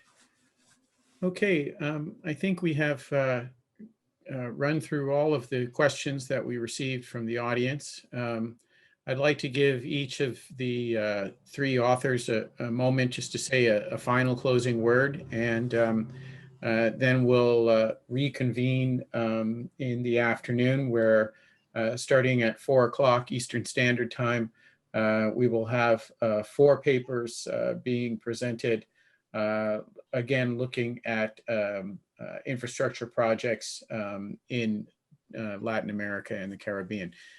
Professor Dussel, do you have a last word? Well, again, thank you very much. I think it has been a very fascinating session that includes implicitly and explicitly many of the discussions and debates of this new triangular relationship between the US, China, and Latin America, no? And I believe we will continue discussing these topics, that there has been an ongoing important learning process, by the way, on both sides, no? This is by Chinese firms, but also in the public and private sector in Latin America. I would like to remind you that in most of the cases, the public sector in Latin America is in charge, such as in Ecuador, such as Diana writes, in which the government is responsible for the interlocution, the compensation and territorial development, no? And for good or for bad, Sinohydro is in charge of the construction. I mean, Sinohydro has found out that this is clearly not sufficient. As Diana just mentioned, they are integrating other firms to see the evaluation monitoring at the local, regional, and national level. No? But welcome to a very fascinating topic. Thank you very much. Professor Castro? Well, I want to thank you. The exchange of experiences is the best way to learn about these topics and to compare our countries with the region. Thanks to Enrique, Professor New, and Professor Cook for inviting me to participate, and I have learned a lot, and I'm sure that the next meetings will bring a lot more to discuss. Thank you very much. Professor Neo? I think it's a very fruitful panel. I learned a lot also, and also meet friends Diana and Enrique. I'm very happy to meet you too. I just want to emphasize that the infrastructure is an important tool for us to achieve better life. So, but it is not an easy task. If you look at the United States, its infrastructure proposal met a lot of obstacles to modernize it, update it. So for the developing region like Latin America, I think we have to open to the international cooperation. At the same time, we have to achieve the quality control and also to address social and environmental concerns of the projects. So I look forward to more productive policy dialogue between Chinese government and the newly elected governments across the region in the next few years on this regard. Thank you. Thank you, Professor Neo. And this brings to a conclusion our session this morning. I want to thank all of you for joining us for 3 very stimulating papers and the keynote address by Jose Manuel Salazar.